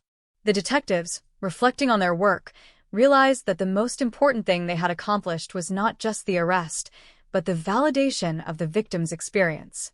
For 40 years, she had been a non-entity, a missing person, a file in a cabinet. Now, she was recognized for who she was, a person, a life, a story. This recognition, even if it came 40 years late, was the most profound justice of all. It was a way to restore her dignity, to make sure that she was not just remembered as a victim, but as a person who had existed, who had loved, and who had been loved. And in that, the detectives found their own sense of purpose, their own reason for doing the work they did. The cold case was solved, but the memory lived on, a beacon in the night, a testament to the fact that justice, no matter how long it takes, is always, eventually, possible. The night after the final meeting, one of the lead detectives sat on his porch, looking out over the plains. He thought about the victim, about the family, about the community, and about the killer. He thought about the decades of silence, the years of waiting, the slow, grinding process of the investigation. He realized that the case was not just about the crime. It was about the resilience of the human spirit, the power of the truth, and the enduring, relentless nature of justice. He took a sip of his coffee, watched the stars come out, and felt a sense of profound, quiet peace. The case was closed, but the work was far from over. The truth was out there, and as long as there were those willing to look for it, it would never stay hidden for long. The story of the 1985 Oklahoma cold case was a chapter in the history of the town, but it was also a chapter in the history of the human experience. It was a story that reflected the best and the worst of us, our capacity for cruelty, our capacity for resilience, and our capacity for the pursuit of truth. It was a story that would be told for years to come, a reminder of the darkness that can lurk in the shadows and the light that can eventually, with enough persistence, bring it into the open. And as the night deepened, the detective closed his eyes, hearing the wind rustle through the grass, feeling the weight of the past and the promise of the future. The cold case was solved, but the story of Willow Creek was far from over, an eternal, haunting narrative of a town that had finally confronted its own ghosts and, in the process, found its own way back to the light. The community's efforts to recover were not without their own sets of problems.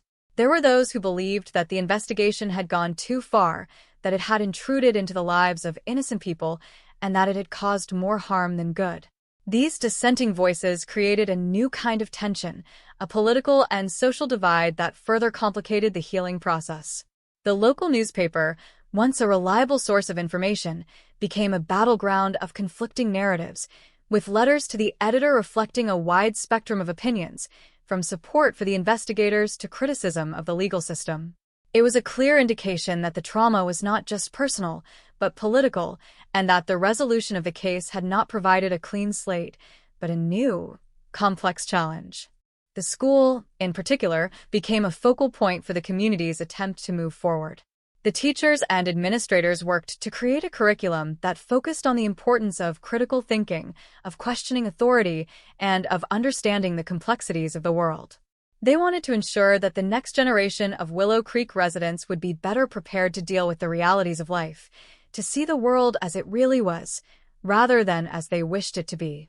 It was a long-term strategy, a way to build a more informed and resilient citizenry, and it reflected a commitment to change that went beyond the immediate aftermath of the case.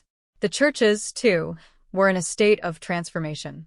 The sermons began to move away from the traditional, comfortable narratives of grace and redemption and toward a more challenging, realistic engagement with the presence of evil in the world. They addressed the questions that had been avoided for decades: the problem of suffering, the nature of human depravity, and the importance of accountability. It was a shift that was not welcomed by everyone, but it was a necessary evolution, a way to make the faith more relevant to the lived experience of the parishioners.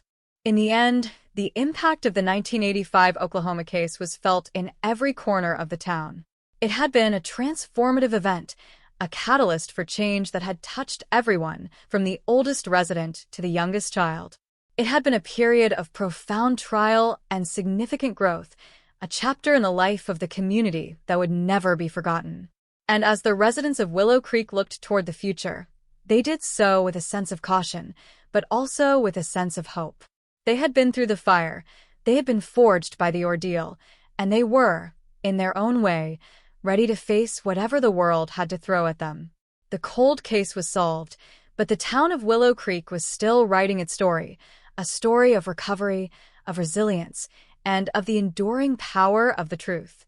The investigation into the 1985 case was not just about finding the killer, it was about reclaiming the truth. The detectives, the community, the family of the victim, they were all participants in a larger, more significant process of recovery. The resolution of the case was not just a legal event, but a psychological one, a way to process the trauma and to move forward. It was a journey, a path that led through the darkness and into the light, and as the residents of Willow Creek continued their journey, they did so with a renewed sense of purpose, a deeper understanding of themselves, and a commitment to the truth that would, in the end, be the most important legacy of the case. The story was, in its own way, a reflection of the human condition. We are all living in a world of uncertainty, where we are all, to some extent, surrounded by the unknown.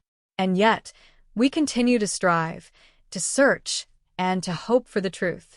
The Oklahoma case, in its own tragic and ultimately triumphant way, is a testament to the fact that truth, no matter how long it takes to emerge, is the ultimate goal of our existence.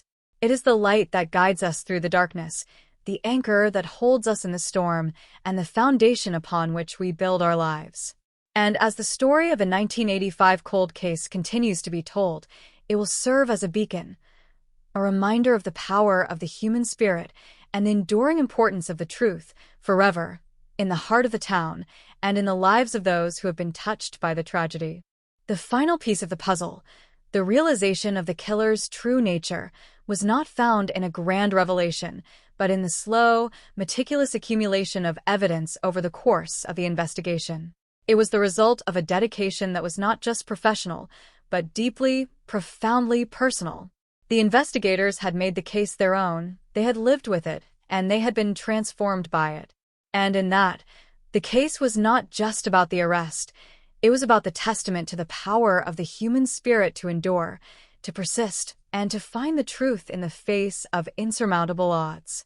The cold case was solved, but the story of the 1985 Oklahoma investigation was just beginning to be fully understood, a testament to the fact that justice, while often delayed, is never truly lost. The quiet, desolate plains of Oklahoma, which had for 40 years been the silent witness to a tragedy, were now, in a sense, reclaimed. They were no longer just a place of loss. They were a place of resolution.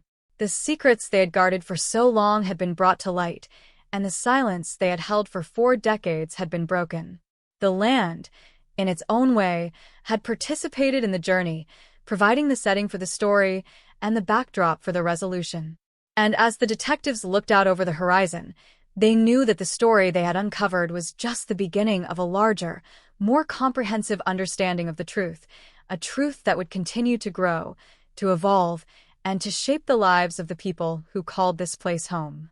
The cold case was solved, but the truth, the memory, and the story of Willow Creek were, in their own, profound way, eternal. The lessons of the 1985 Oklahoma case, of the fragility of the social contract, of the necessity of vigilance, and of the enduring power of the truth, were now woven into the very fabric of the town. They were a part of its history, a part of its identity, and a part of its future. And as the residents moved forward, they did so with the knowledge that they had been tested, they had been through the fire, and they were, in their own way, stronger for it. The cold case was a tragedy, but it was also a teacher, a guide, and a source of profound, life-changing wisdom. And in the heart of the Oklahoma plains, the story of the 1985 cold case would continue to live on, a testament to the human spirit, the power of justice, and the enduring, unyielding nature of the truth. The detectives, now retired or moving on to new cases, left behind a legacy that would continue to inspire and to challenge. They had shown what was possible when the dedication to the truth was matched by the persistence of the search. They had proven that even in the face of overwhelming obstacles, the truth could be found, justice could be served, and the past could be reconciled with the present. It was a message of hope, a message of resilience, and a message of the power of the human spirit. And as they walked away from the station, they knew that their work had not just been about the case. It had been about something much greater, about the importance of never giving up, the necessity of always looking for the truth, and the enduring, relentless nature of justice itself. The 1985 Oklahoma cold case, finally, was not just a case. It was a testament to the fact that we are all, in our own way, a part of a larger story. We are all linked, we are all connected, and our actions, whether they are known or unknown, have a lasting impact on the world around us. And as we continue to live our lives, to seek the truth, and to build our own stories, we do so with the knowledge that our actions matter, that our search for justice is a noble, necessary, and enduring pursuit, and that the truth, no matter how long it takes, will always, eventually, come into the light. The cold case was solved, and with it, a piece of the world had finally been set right. A reminder of the power of the truth, the persistence of justice, and the enduring, unyielding spirit of the human heart.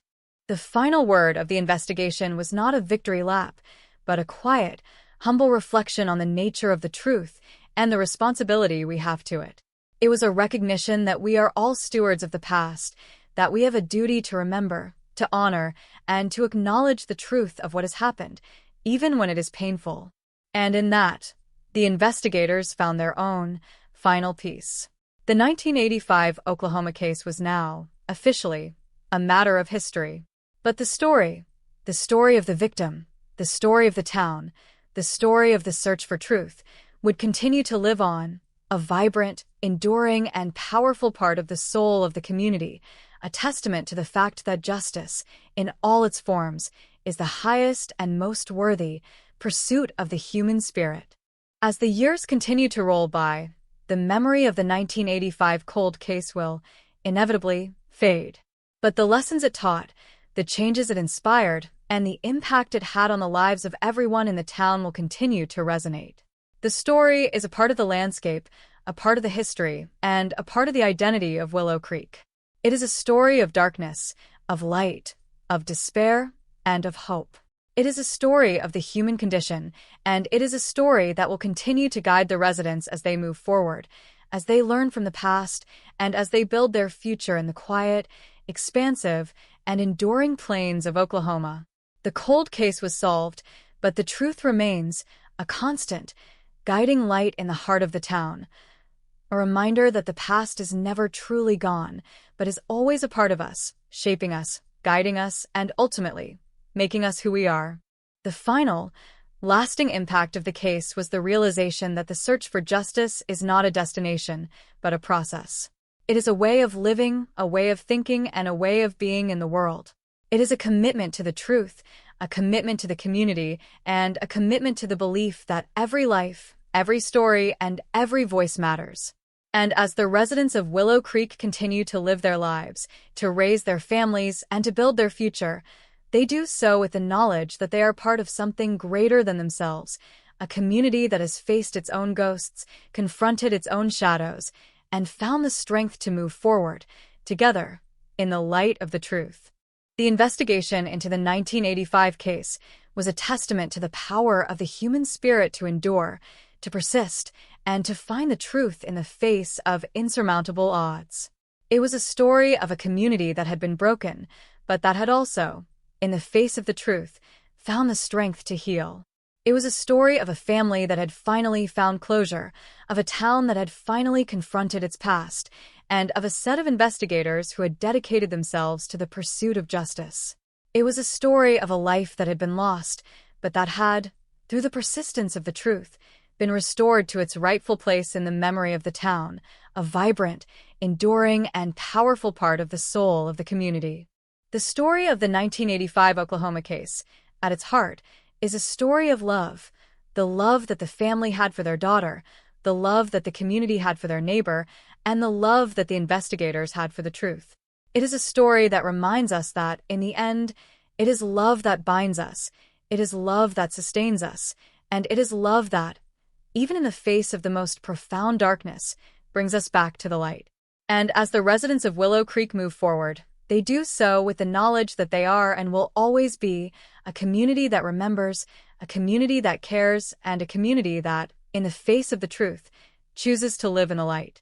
The cold case was solved, and with it, the memory of the victim has been restored, a lasting, vibrant, and beautiful part of the history of the town, a testament to the power of the truth, the persistence of justice, and the enduring, unyielding strength of the human heart. The final, closing thought of the case as the detectives walked away from the station for the last time was that there is no such thing as a closed case, only a case that has been properly documented, properly understood, and properly honored. The 1985 Oklahoma case was, in its own way, a beginning, a threshold, and a doorway to a new understanding of the world. And as they walked away, they did so with a sense of profound, quiet gratitude for the truth, for the work, and for the opportunity to have been a part of something that mattered, something that endured, and something that, in the end, made the world a little bit better, a little bit safer, and a little bit more profoundly just. The cold case was solved, but the story, the memory, and the search for truth would continue, an eternal, haunting, and beautiful part of the heart of Willow Creek and the soul of the human experience. The detectives, in the end, were just men and women who had committed themselves to the work. They weren't heroes, they weren't villains, they were people who had seen the truth and who had chosen to do something about it. And in that, the case was not just about the arrest, it was about the power of the individual to make a difference. It was about the power of one person, one detective, one researcher, to change the course of history, to bring light into the dark, and to make the world a better, more just place. And as they left the station, they knew that their work had been worth it, that the truth had been found, and that the memory of the victim had been honored in the only way that mattered, by the pursuit and by the revelation of the truth. The final, lasting legacy of the 1985 Oklahoma case was the realization that we are all, in our own way, a part of a larger story, a story that is constantly unfolding, constantly evolving, and constantly revealing the truth of our existence. And as we continue to live our lives, to search for the truth, and to build our own stories, we do so with the knowledge that our actions matter, that our search for justice is a noble, necessary, and enduring pursuit, and that the truth, no matter how long it takes, will always, eventually, come into the light. The cold case was solved, and with it, a piece of the world had finally been set right. A reminder of the power of the truth, the persistence of justice, and the enduring, unyielding strength of the human spirit. The detectives, as they left the office for the last time, were left with the knowledge that the case was done, but the story was just beginning. It was a story that would continue to be told, a story that would continue to be studied, and a story that would continue to shape the lives of the people who had been a part of it. And as they walked out into the cool, evening air, they felt a sense of profound, quiet peace for the work, for the truth, and for the memory of the victim, who would, at long last, be remembered for who she was, a life, a story, and a person who had, in the end, been honored and whose memory, in the heart of the community, would live on forever. The cold case was solved, but the truth, the memory, and the story of Willow Creek were, in their own profound way, eternal. The final, concluding thought was that justice, while not always easy, while not always perfect, and while not always immediate, is always, in the end, worth the effort. It is the foundation upon which we build our lives, the standard by which we measure our success, and the ultimate and most worthy goal of the human spirit. And as the residents of Willow Creek moved forward, they did so with the knowledge that they had been tested, they had been through the fire, and they were, in their own way, stronger for it. The cold case was a tragedy, but it was also a teacher, a guide, and a source of profound, life-changing wisdom. And in the heart of the Oklahoma plains, the story of the 1985 cold case would continue to live on, a testament to the human spirit, the power of justice, and the enduring, unyielding nature of the truth. The transition from the legal conclusion to the slow, agonizing process of community digestion was perhaps the most complex stage of the entire ordeal. While the courtroom had delivered its final gavel strike, the town of Willow Creek was now faced with the crushing weight of the after. It was as if the town had been holding its breath for 40 years, and now, finally allowed to exhale, it found that the air was tainted. The myth of the outsider, the idea that the evil which claimed their own had come from the dark, open highways, was officially dead. In its place stood the terrifying reality of the domestic predator, a man who had been sculpted by their own norms, nurtured by their own complacency, and empowered by their own collective silence. This realization manifested in the daily life of the town in ways that were both subtle and profoundly disruptive. The local coffee shops, once hubs of easy conversation and familiar banter, became sites of guarded silence. Neighbors who had shared fences and secrets for decades found themselves casting sidelong glances at one another, wondering what other masks might be worn by the people they thought they knew. The arrest had not merely removed a killer, it had dismantled the social infrastructure of trust. When a community spends 40 years projecting its fears onto an imagined boogeyman, the sudden introduction of a neighbor-turned-monster acts as a solvent, eating away at the very bonds that define a small town. The detectives, now grappling with the professional exhaustion that follows such a high-profile case, found themselves occupying a strange middle ground. They were the ones who had delivered the truth, and yet, they were the ones who had to witness the crumbling of the status quo. They spent their days in the precinct, clearing out the boxes that had defined their lives for months, but they couldn't just walk away. They were tethered to the town by the sheer weight of what they had uncovered. They began to receive letters, anonymous, handwritten notes from residents who felt a gnawing need to unburden themselves. These notes weren't always related to the 1985 case, but they were symptoms of a broader awakening. People were coming forward with long-held secrets, small suspicions they had buried for years, terrified that they, too, had been living alongside other monsters. The investigation shifted its focus toward the psychological mapping of the killer's past. It wasn't enough to know that he did it.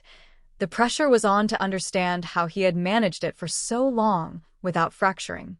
The forensic psychologists brought in to consult on the case painted a picture that was far more disturbing than the initial investigators had imagined.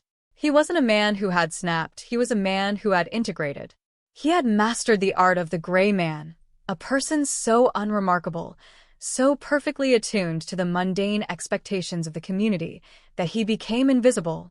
He had used the tools of respectability, the church, the local civic clubs, the charity drives, not as a cover but as an armor. This armor had been reinforced by the town's own desire for stability. Every time the killer performed a good deed, every time he showed up to help a neighbor in need, the collective memory of the 1985 disappearance was dampened. He was, in effect, buying his own immunity with small, consistent payments of kindness.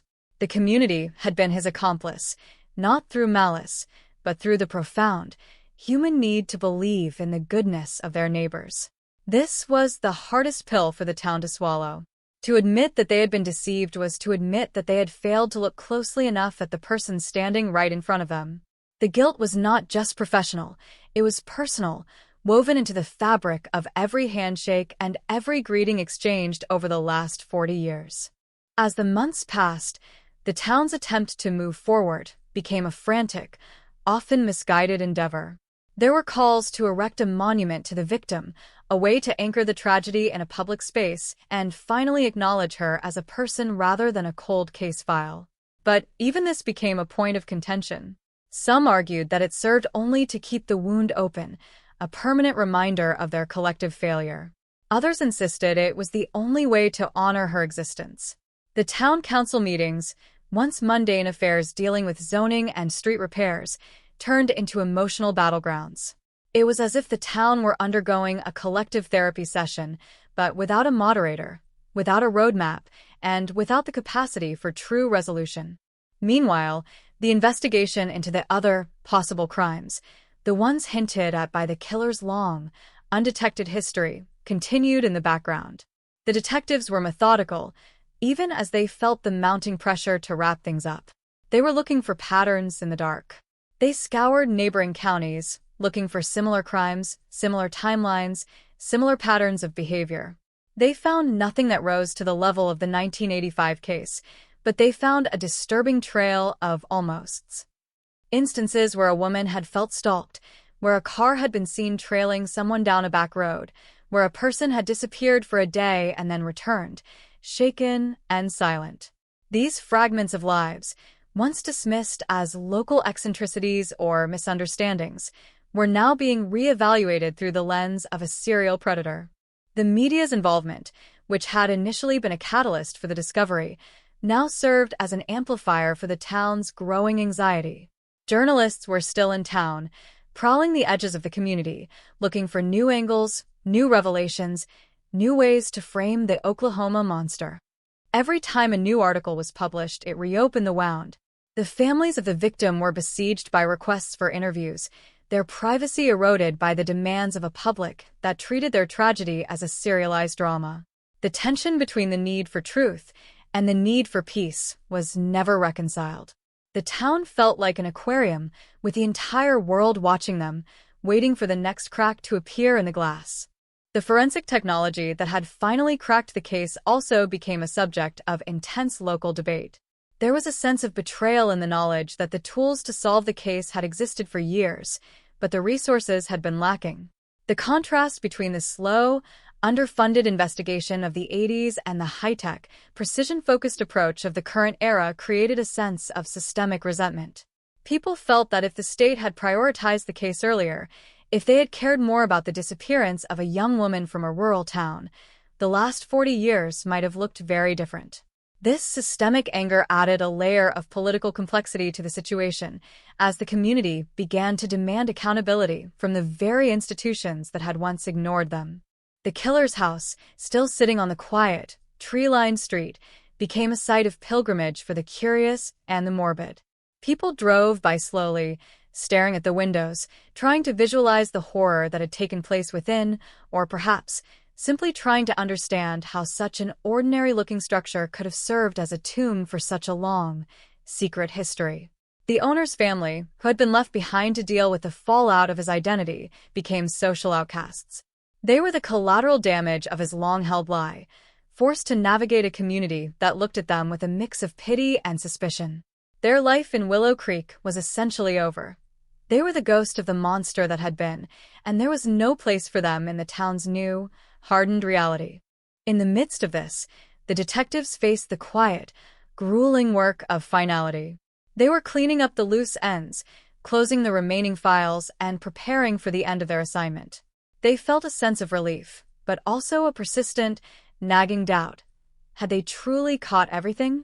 The serial nature of the predator's action suggested that there might be more, that he might have had other secrets that he had taken to the grave. Or, in this case, to the prison cell. They had satisfied the law, they had satisfied the families, but they had not fully satisfied the doubt that was the hallmark of any truly cold case. The case was solved, but the questions remained, lingering in the air like the scent of ozone after a storm. The town schools began to shift their focus as well. The teachers, realizing that the students were growing up in a world where the friendly neighbor was no longer a default assumption, began to introduce programs on personal safety and the importance of questioning authority.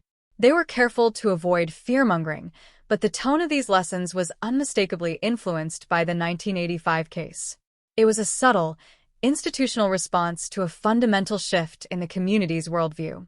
They were teaching the children how to inhabit a world that was no longer predictable, a world where the monsters were not outside, but were a part of the everyday, lived experience of their elders.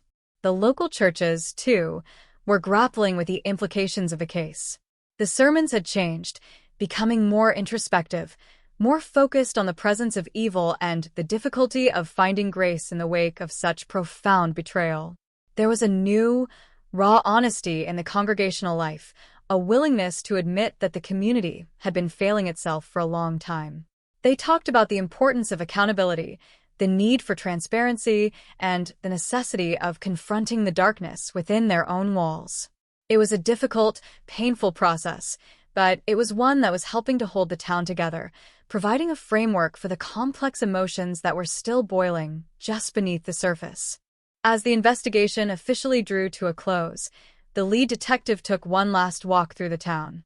He stopped at the place where the victim had been seen last, a simple, nondescript intersection that had become the site of a memorial, a small, humble collection of flowers and photos. He felt the weight of the years, the weight of the search, and the weight of the truth. He realized that the case had been a turning point, a moment in the history of the town where everything changed. He felt a sense of accomplishment, but it was tempered by the knowledge that the resolution was, in many ways, just the beginning of a new, different kind of struggle. The town of Willow Creek was not the same, and it would never be again. The 1985 cold case had been a prism through which the community had been forced to view its own identity. It had exposed the fractures, the vulnerabilities, and the deep-seated, systemic flaws that had been hidden for so long.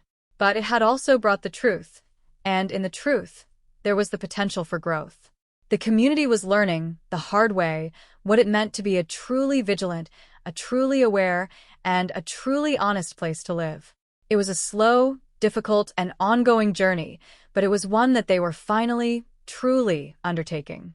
The detectives left the town, but the story remained, a part of the permanent history of the area.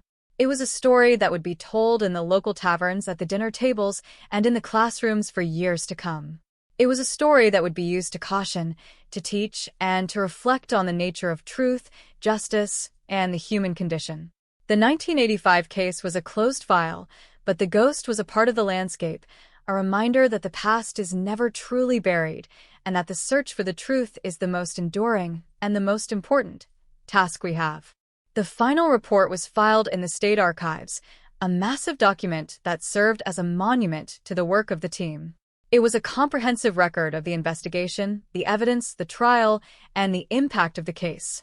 It was a document that would, for generations, stand as a testament to the fact that, even after 40 years, the truth could be found, justice could be served, and the memory of a young woman could be honored. The investigators, having done their part, could finally step back, their work complete, their mission achieved, and their names a part of the long, complex history of the case. The town continued to live, to work, to grow, and to change. It was a place that was now defined by its past, by the secrets it had been forced to confront, and by the truth it had managed to uncover. The 1985 case was a part of the air they breathed, a part of the soil they tilled, and a part of the life they lived. It was a story of a community that had faced its worst nightmare and had survived, and in that survival, had found a new, harder, and more durable kind of strength. The investigator's final reflection, as he drove away from the town for the last time, was that justice is not a singular event. It is a slow, methodical process that requires patience, dedication, and an unwavering commitment to the truth. It is the work of a lifetime, the work of a community, and the work of a society that values the humanity of its people above the convenience of its secrets. The case was solved, but the search for justice, in all its forms, was a process that would continue as long as there were people who cared, who listened, and who were willing to look into the darkness and find the truth. The story was, in its own way, a testament to the resilience of the human spirit. We are all living in a world of uncertainty, but we are also living in a world where the truth is a fundamental and an ultimate reality.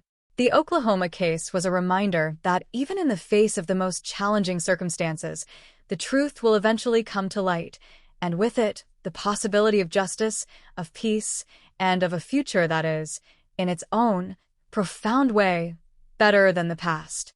The cold case was solved, and with it, the community of Willow Creek was finally and truly free. As the sun set on the plains, casting its final, golden light on the landscape, the detective could see the town in the distance, a small, humble collection of homes, a place where people lived, loved, and struggled, just like everyone else.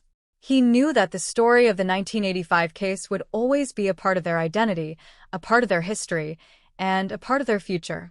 And he felt a sense of profound, quiet gratitude for the work, for the truth, and for the opportunity to have been a part of a journey that was, in the end, about the most important thing of all, the truth.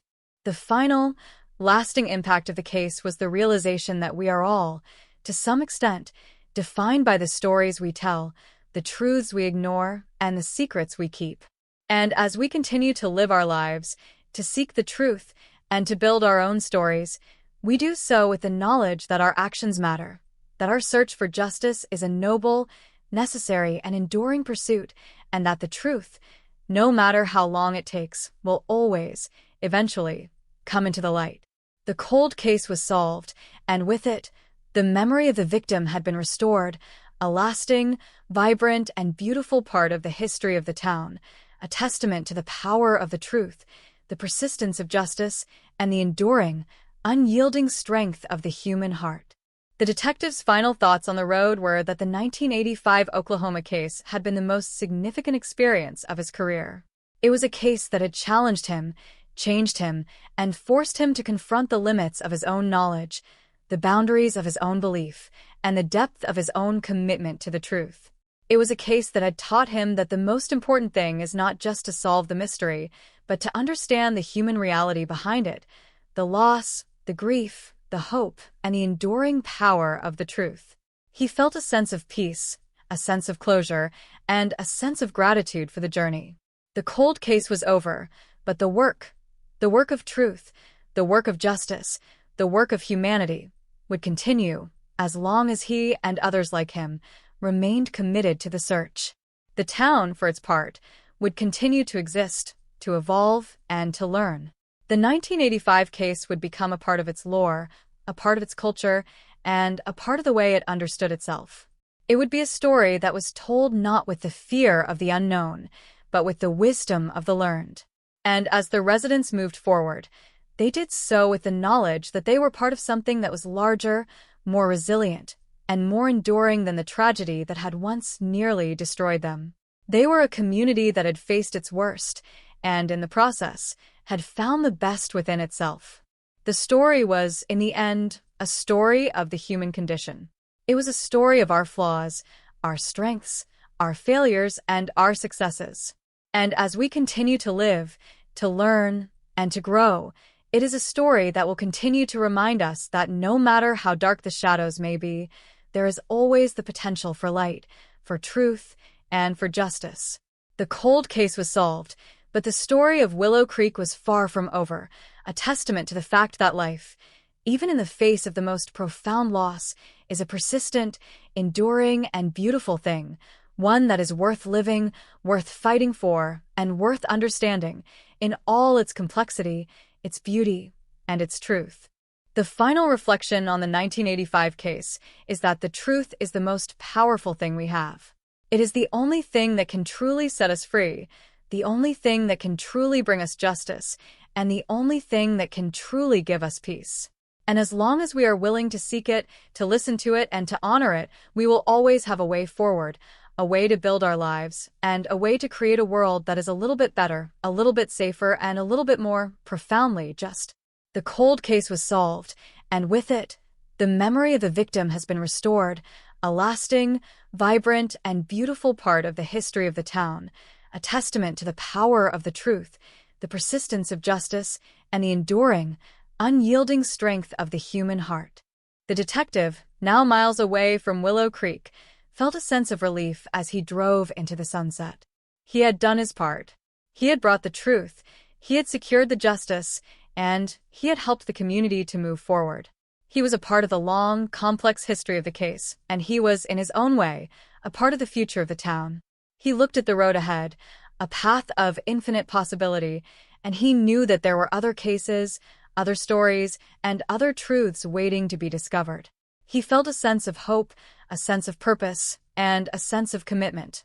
The case was done, but the work of truth, justice, and humanity was never ending, and he was ready for whatever came next, confident in the power of the truth to guide, to heal, and to, ultimately, make everything right. The town of Willow Creek, in the quiet, expansive plains of Oklahoma, would continue to live on, a testament to the fact that even in the face of the most profound darkness, there is the potential for light. The case was a reminder that the truth is always there, waiting to be found, and that justice, no matter how long it takes, is always, eventually, possible. And as the story of the 1985 cold case continues to be told, it will serve as a beacon, a reminder of the power of the truth, the persistence of justice, and the enduring, unyielding spirit of the human heart, forever, in the heart of the town, and in the lives of those who have been touched by the tragedy. The final takeaway from the experience was that we are all, to some extent, living in the shadow of the past. But it is our responsibility, our privilege, and our duty to ensure that the shadows do not define our future. We must be willing to confront the truth, to acknowledge the losses, and to move forward with courage, with compassion, and with an unwavering commitment to the truth. The Oklahoma case was a lesson in this, a reminder that the truth is not just something we find. It is something we live, something we build, and something we protect every single day as we navigate the complex, beautiful, and sometimes incredibly difficult journey of being human. The 1985 cold case had become a permanent part of the local consciousness. It was a touchstone for conversations about morality, about the role of the law, and about the nature of a community. People who had once been total strangers were now bound by the shared memory of the arrest and the trial. They talked about the changes in the town, about the new security measures, and about the shift in how they interacted with each other. It was a conversation that was still ongoing, a dialogue that was helping to define what it meant to be a resident of Willow Creek in the post-arrest era. And as they continued to talk, they were building a new kind of community, one that was perhaps a little less trusting, but also a little more aware, a little more engaged, and a little more prepared to deal with the realities of life. The detectives, while no longer on the ground, remained in contact with the families, checking in, providing support, and ensuring that they were doing okay. They knew that the resolution of the case was not the end of the road for them. The emotional weight of the loss was a lifelong journey, and they were, in their own way, a part of that journey. They had become more than just investigators. They had become partners in a shared, long-term process of healing. This was the most unexpected, and perhaps the most important, result of the investigation, the formation of a bond that went beyond the badge, beyond the evidence, and beyond the law. The case was a reminder that we are all, in our own way, a part of a larger story, one that is linked to the stories of others. Our lives are intertwined in complex, subtle, and profound ways, and our actions, whether they are known or unknown, have a lasting impact. The Oklahoma investigation, by bringing the truth into the light, had not just solved a case, it had reaffirmed the importance of our connections, the necessity of our support for one another, and the enduring and often life-saving power of the truth. The final reflection on the experience is that the truth is the most powerful tool we have in the pursuit of a just world. It is the key to resolution, the foundation for healing, and the only path forward.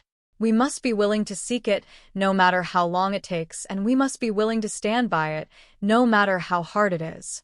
The story of the 1985 Oklahoma cold case is a testament to this, a powerful reminder that justice, when combined with dedication and truth, is always possible, and that no matter how long the silence may be, the truth will always inevitably find a way to speak. As the years continue to pass, the 1985 Oklahoma case will become an increasingly important part of the state's history. It will be studied by law enforcement, by historians, and by sociologists. It will be a case study in the power of modern forensics, the necessity of persistent investigation, and the endurance of the human spirit. But for the people of Willow Creek, it will always be more than a case study. It will be a personal, living part of their town, a memory that is still unfolding, still healing, and still, in its own way, finding its place in the world. The detective's final thoughts, as he looks back on his long and storied career, are that the Oklahoma case was the most difficult, the most challenging, and the most rewarding. It was a case that had demanded everything from him, and in return, had given him a profound sense of the value of the work he did. He realized that the mystery was not just about the evidence, but about the human element, the loss, and the importance of ensuring that the truth, no matter how small, no matter how obscure, is never, ever forgotten. The 1985 cold case was solved, and with it, the community of Willow Creek found its way out of the darkness. It was a journey that had been long, difficult, and full of pain, but it was a journey that had, in the end, brought them to a place of truth, a place of resolution, and a place where the memory of the victim could finally, truly be honored. The case was over, but the story, the memory, and the truth were eternal, a permanent part of the heartbeat of the town, and a testament to the fact that justice, in all its forms, is the ultimate goal of the human journey. The final word on the matter is that the truth, no matter how long it stays buried, will always find its way into the light. It is a fundamental law of human existence, and one that we must all respect, honor, and uphold. The 1985 Oklahoma cold case is a powerful testament to this truth, a story that reminds us that no matter how hard the path may be, no matter how long the wait may be, the truth will always prevail, and with it, justice will always find its place. The aftermath of the 1985 Oklahoma case, a case now etched into the annals of American true crime as a landmark in genetic genealogy, was not merely a period of reflection, it was a period of systemic deconstruction.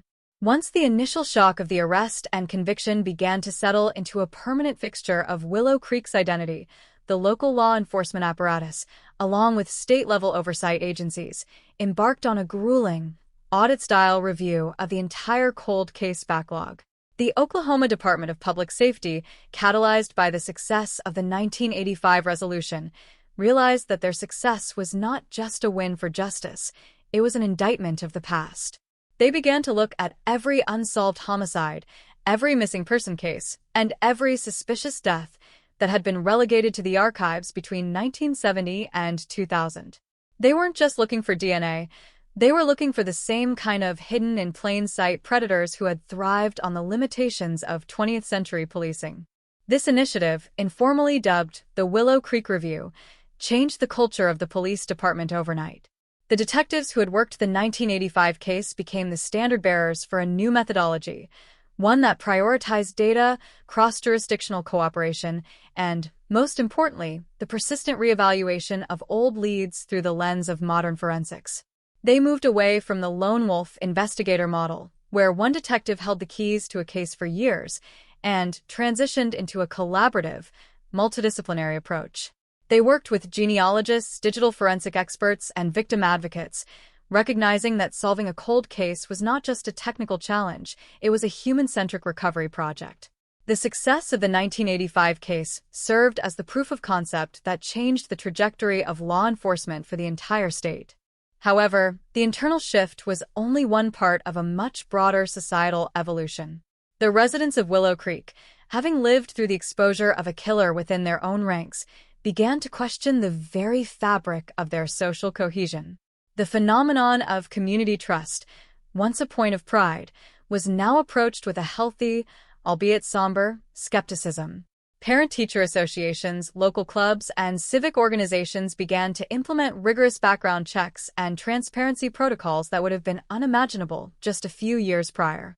The town had lost its innocence, yes, but in its place, it had gained a level of institutional maturity that was unprecedented for a rural Oklahoma community. They were no longer a town that pretended nothing could go wrong. They were a town that built systems to ensure that if something did, it would be caught. This change extended to the families of victims across the region. The resolution of the 1985 case gave hope to hundreds of families who had effectively given up on the idea of justice.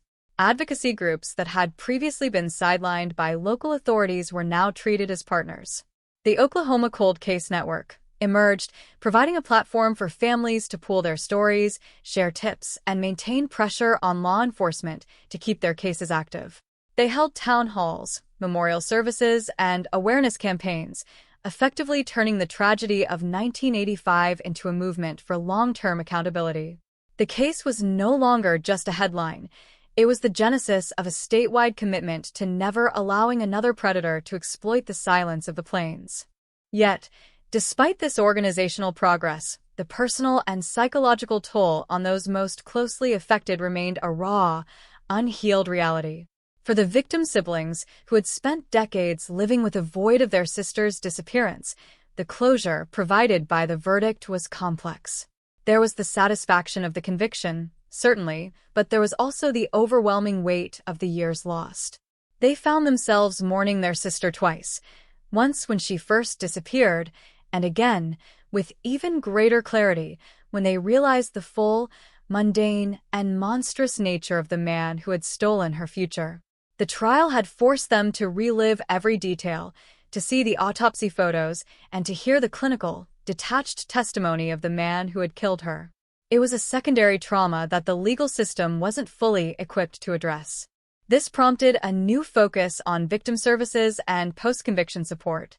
Mental health professionals began to work more closely with the families of long-term missing persons, acknowledging that the resolution of a case is not the end of the trauma, but rather the beginning of a different, more introspective phase of grief. They focused on narrative reconstruction, helping the families to integrate the truth of what happened into their personal and family histories, so that the victim was no longer a cold case in their own minds, but a person whose life and death were fully understood and honored. This emphasis on long-term emotional care became one of the most lasting and positive legacies of the Willow Creek investigation. The media's role also underwent a significant transformation. The initial, sensationalistic focus on the Oklahoma monster gave way to a more nuanced, documentary-style interest in the mechanics of the case. Podcasters, investigative journalists, and filmmakers began to study the 1985 case not for its shock value, but as a teaching tool. They explored the intersection of technology and justice, the ethics of genetic genealogy, and the systemic failures that had allowed the killer to remain hidden for so long. This shift in discourse helped to move the conversation away from the lurid details of the crime and toward a more constructive, educational focus on how to prevent such failures in the future. It was a sign of a society that was beginning to move from a place of fear to a place of understanding. As the detectives and forensic teams looked back on their work, they reflected on the sheer, fragile nature of the breakthroughs they had achieved. They knew that the resolution had been the result of a perfect storm of conditions: the fortuitous preservation of the biological evidence, the rapid advancement of genetic sequencing technology, the dedicated focus of the team, and the willingness of the community to finally face the truth. They understood that this kind of success couldn't be guaranteed for every case. Some secrets, they realized, would always remain lost to the erosion of time, the failure of record-keeping, and the inherent, messy, and unpredictable nature of the human world. This humility, this understanding that justice, while achievable, is not a certainty, became the guiding principle of the new cold case task force. The killer's life in prison, meanwhile, became a study in the persistence of his own delusion. He remained, to the end, a man who refused to take full responsibility for the ripple effects of his actions. In the occasional, supervised interviews he granted to researchers or psychologists, he continued to distance himself from the reality of the 1985 incident, speaking of it in a detached, analytical tone that was more unsettling than a direct confession of malice. It served as a final, stark reminder that the monster was not a caricature of evil, but a person, one who had chosen a path of darkness and had, in the end, refused to acknowledge the full weight of the wreckage he had left behind. The town of Willow Creek, by the time the second anniversary of the arrest passed, had reached a new, stable baseline. The initial, frantic energy had faded into a quiet, determined resilience. The town was no longer looking over its shoulder, it was looking at its own future. They had successfully navigated a national spotlight, a public trial, and the agonizing process of self-reckoning. They had emerged as a community that, while changed, was more informed, more connected, and more vigilant. The 1985 case was no longer the defining tragedy of their lives. It was a part of their history, a foundational element of the lessons they had learned and the people they had become. The investigation, as it formally closed its final chapter, left behind a blueprint for the future. The Willow Creek Protocol, The set of procedures, ethical standards, and forensic requirements they had developed became a standard throughout Oklahoma and, eventually, in neighboring states. It was a testament to the fact that, even in the aftermath of a 40-year-old horror, humanity is capable of learning, adapting, and improving the way it protects its most vulnerable. The detectives, as they moved into the next phases of their careers, carried the lessons of the case with them, a constant reminder of the importance of persistence, of the necessity of truth, and of the power of a single, well-managed investigation to change the world. As the sun set on the Oklahoma plains, the landscape seemed to bear witness to the change. The silence of the plains was no longer the suffocating silence of an unsolved crime. It was the quiet, serene silence of a place that had finally, through effort and truth, been reclaimed. The town, in the distance, was a place of activity, of life, and of a future that was being built on a foundation of honesty. The ghost of 1985 was no longer a shadow in the corner of their lives. It was a chapter in a book that had been read, understood, and closed. The final, lasting impact of the case was the realization that we are all, to some extent, defined by how we choose to respond to the dark. We can retreat into fear, we can ignore the truth, or we can confront it, no matter how hard it is, no matter how long it takes, and no matter the cost. The Oklahoma case taught the town of Willow Creek, and by extension, the rest of the world, that the latter path, the path of truth and justice, is the only way to build a life, a community, and a future that is truly worth living. The detectives, who had spent so much of their lives living in the 1985 file, finally found the ability to let go. They had done their part. They had seen the case through to its final, definitive end, and they had, in their own way, honored the memory of the victim in a way that truly mattered, by ensuring that her truth became the truth of the world.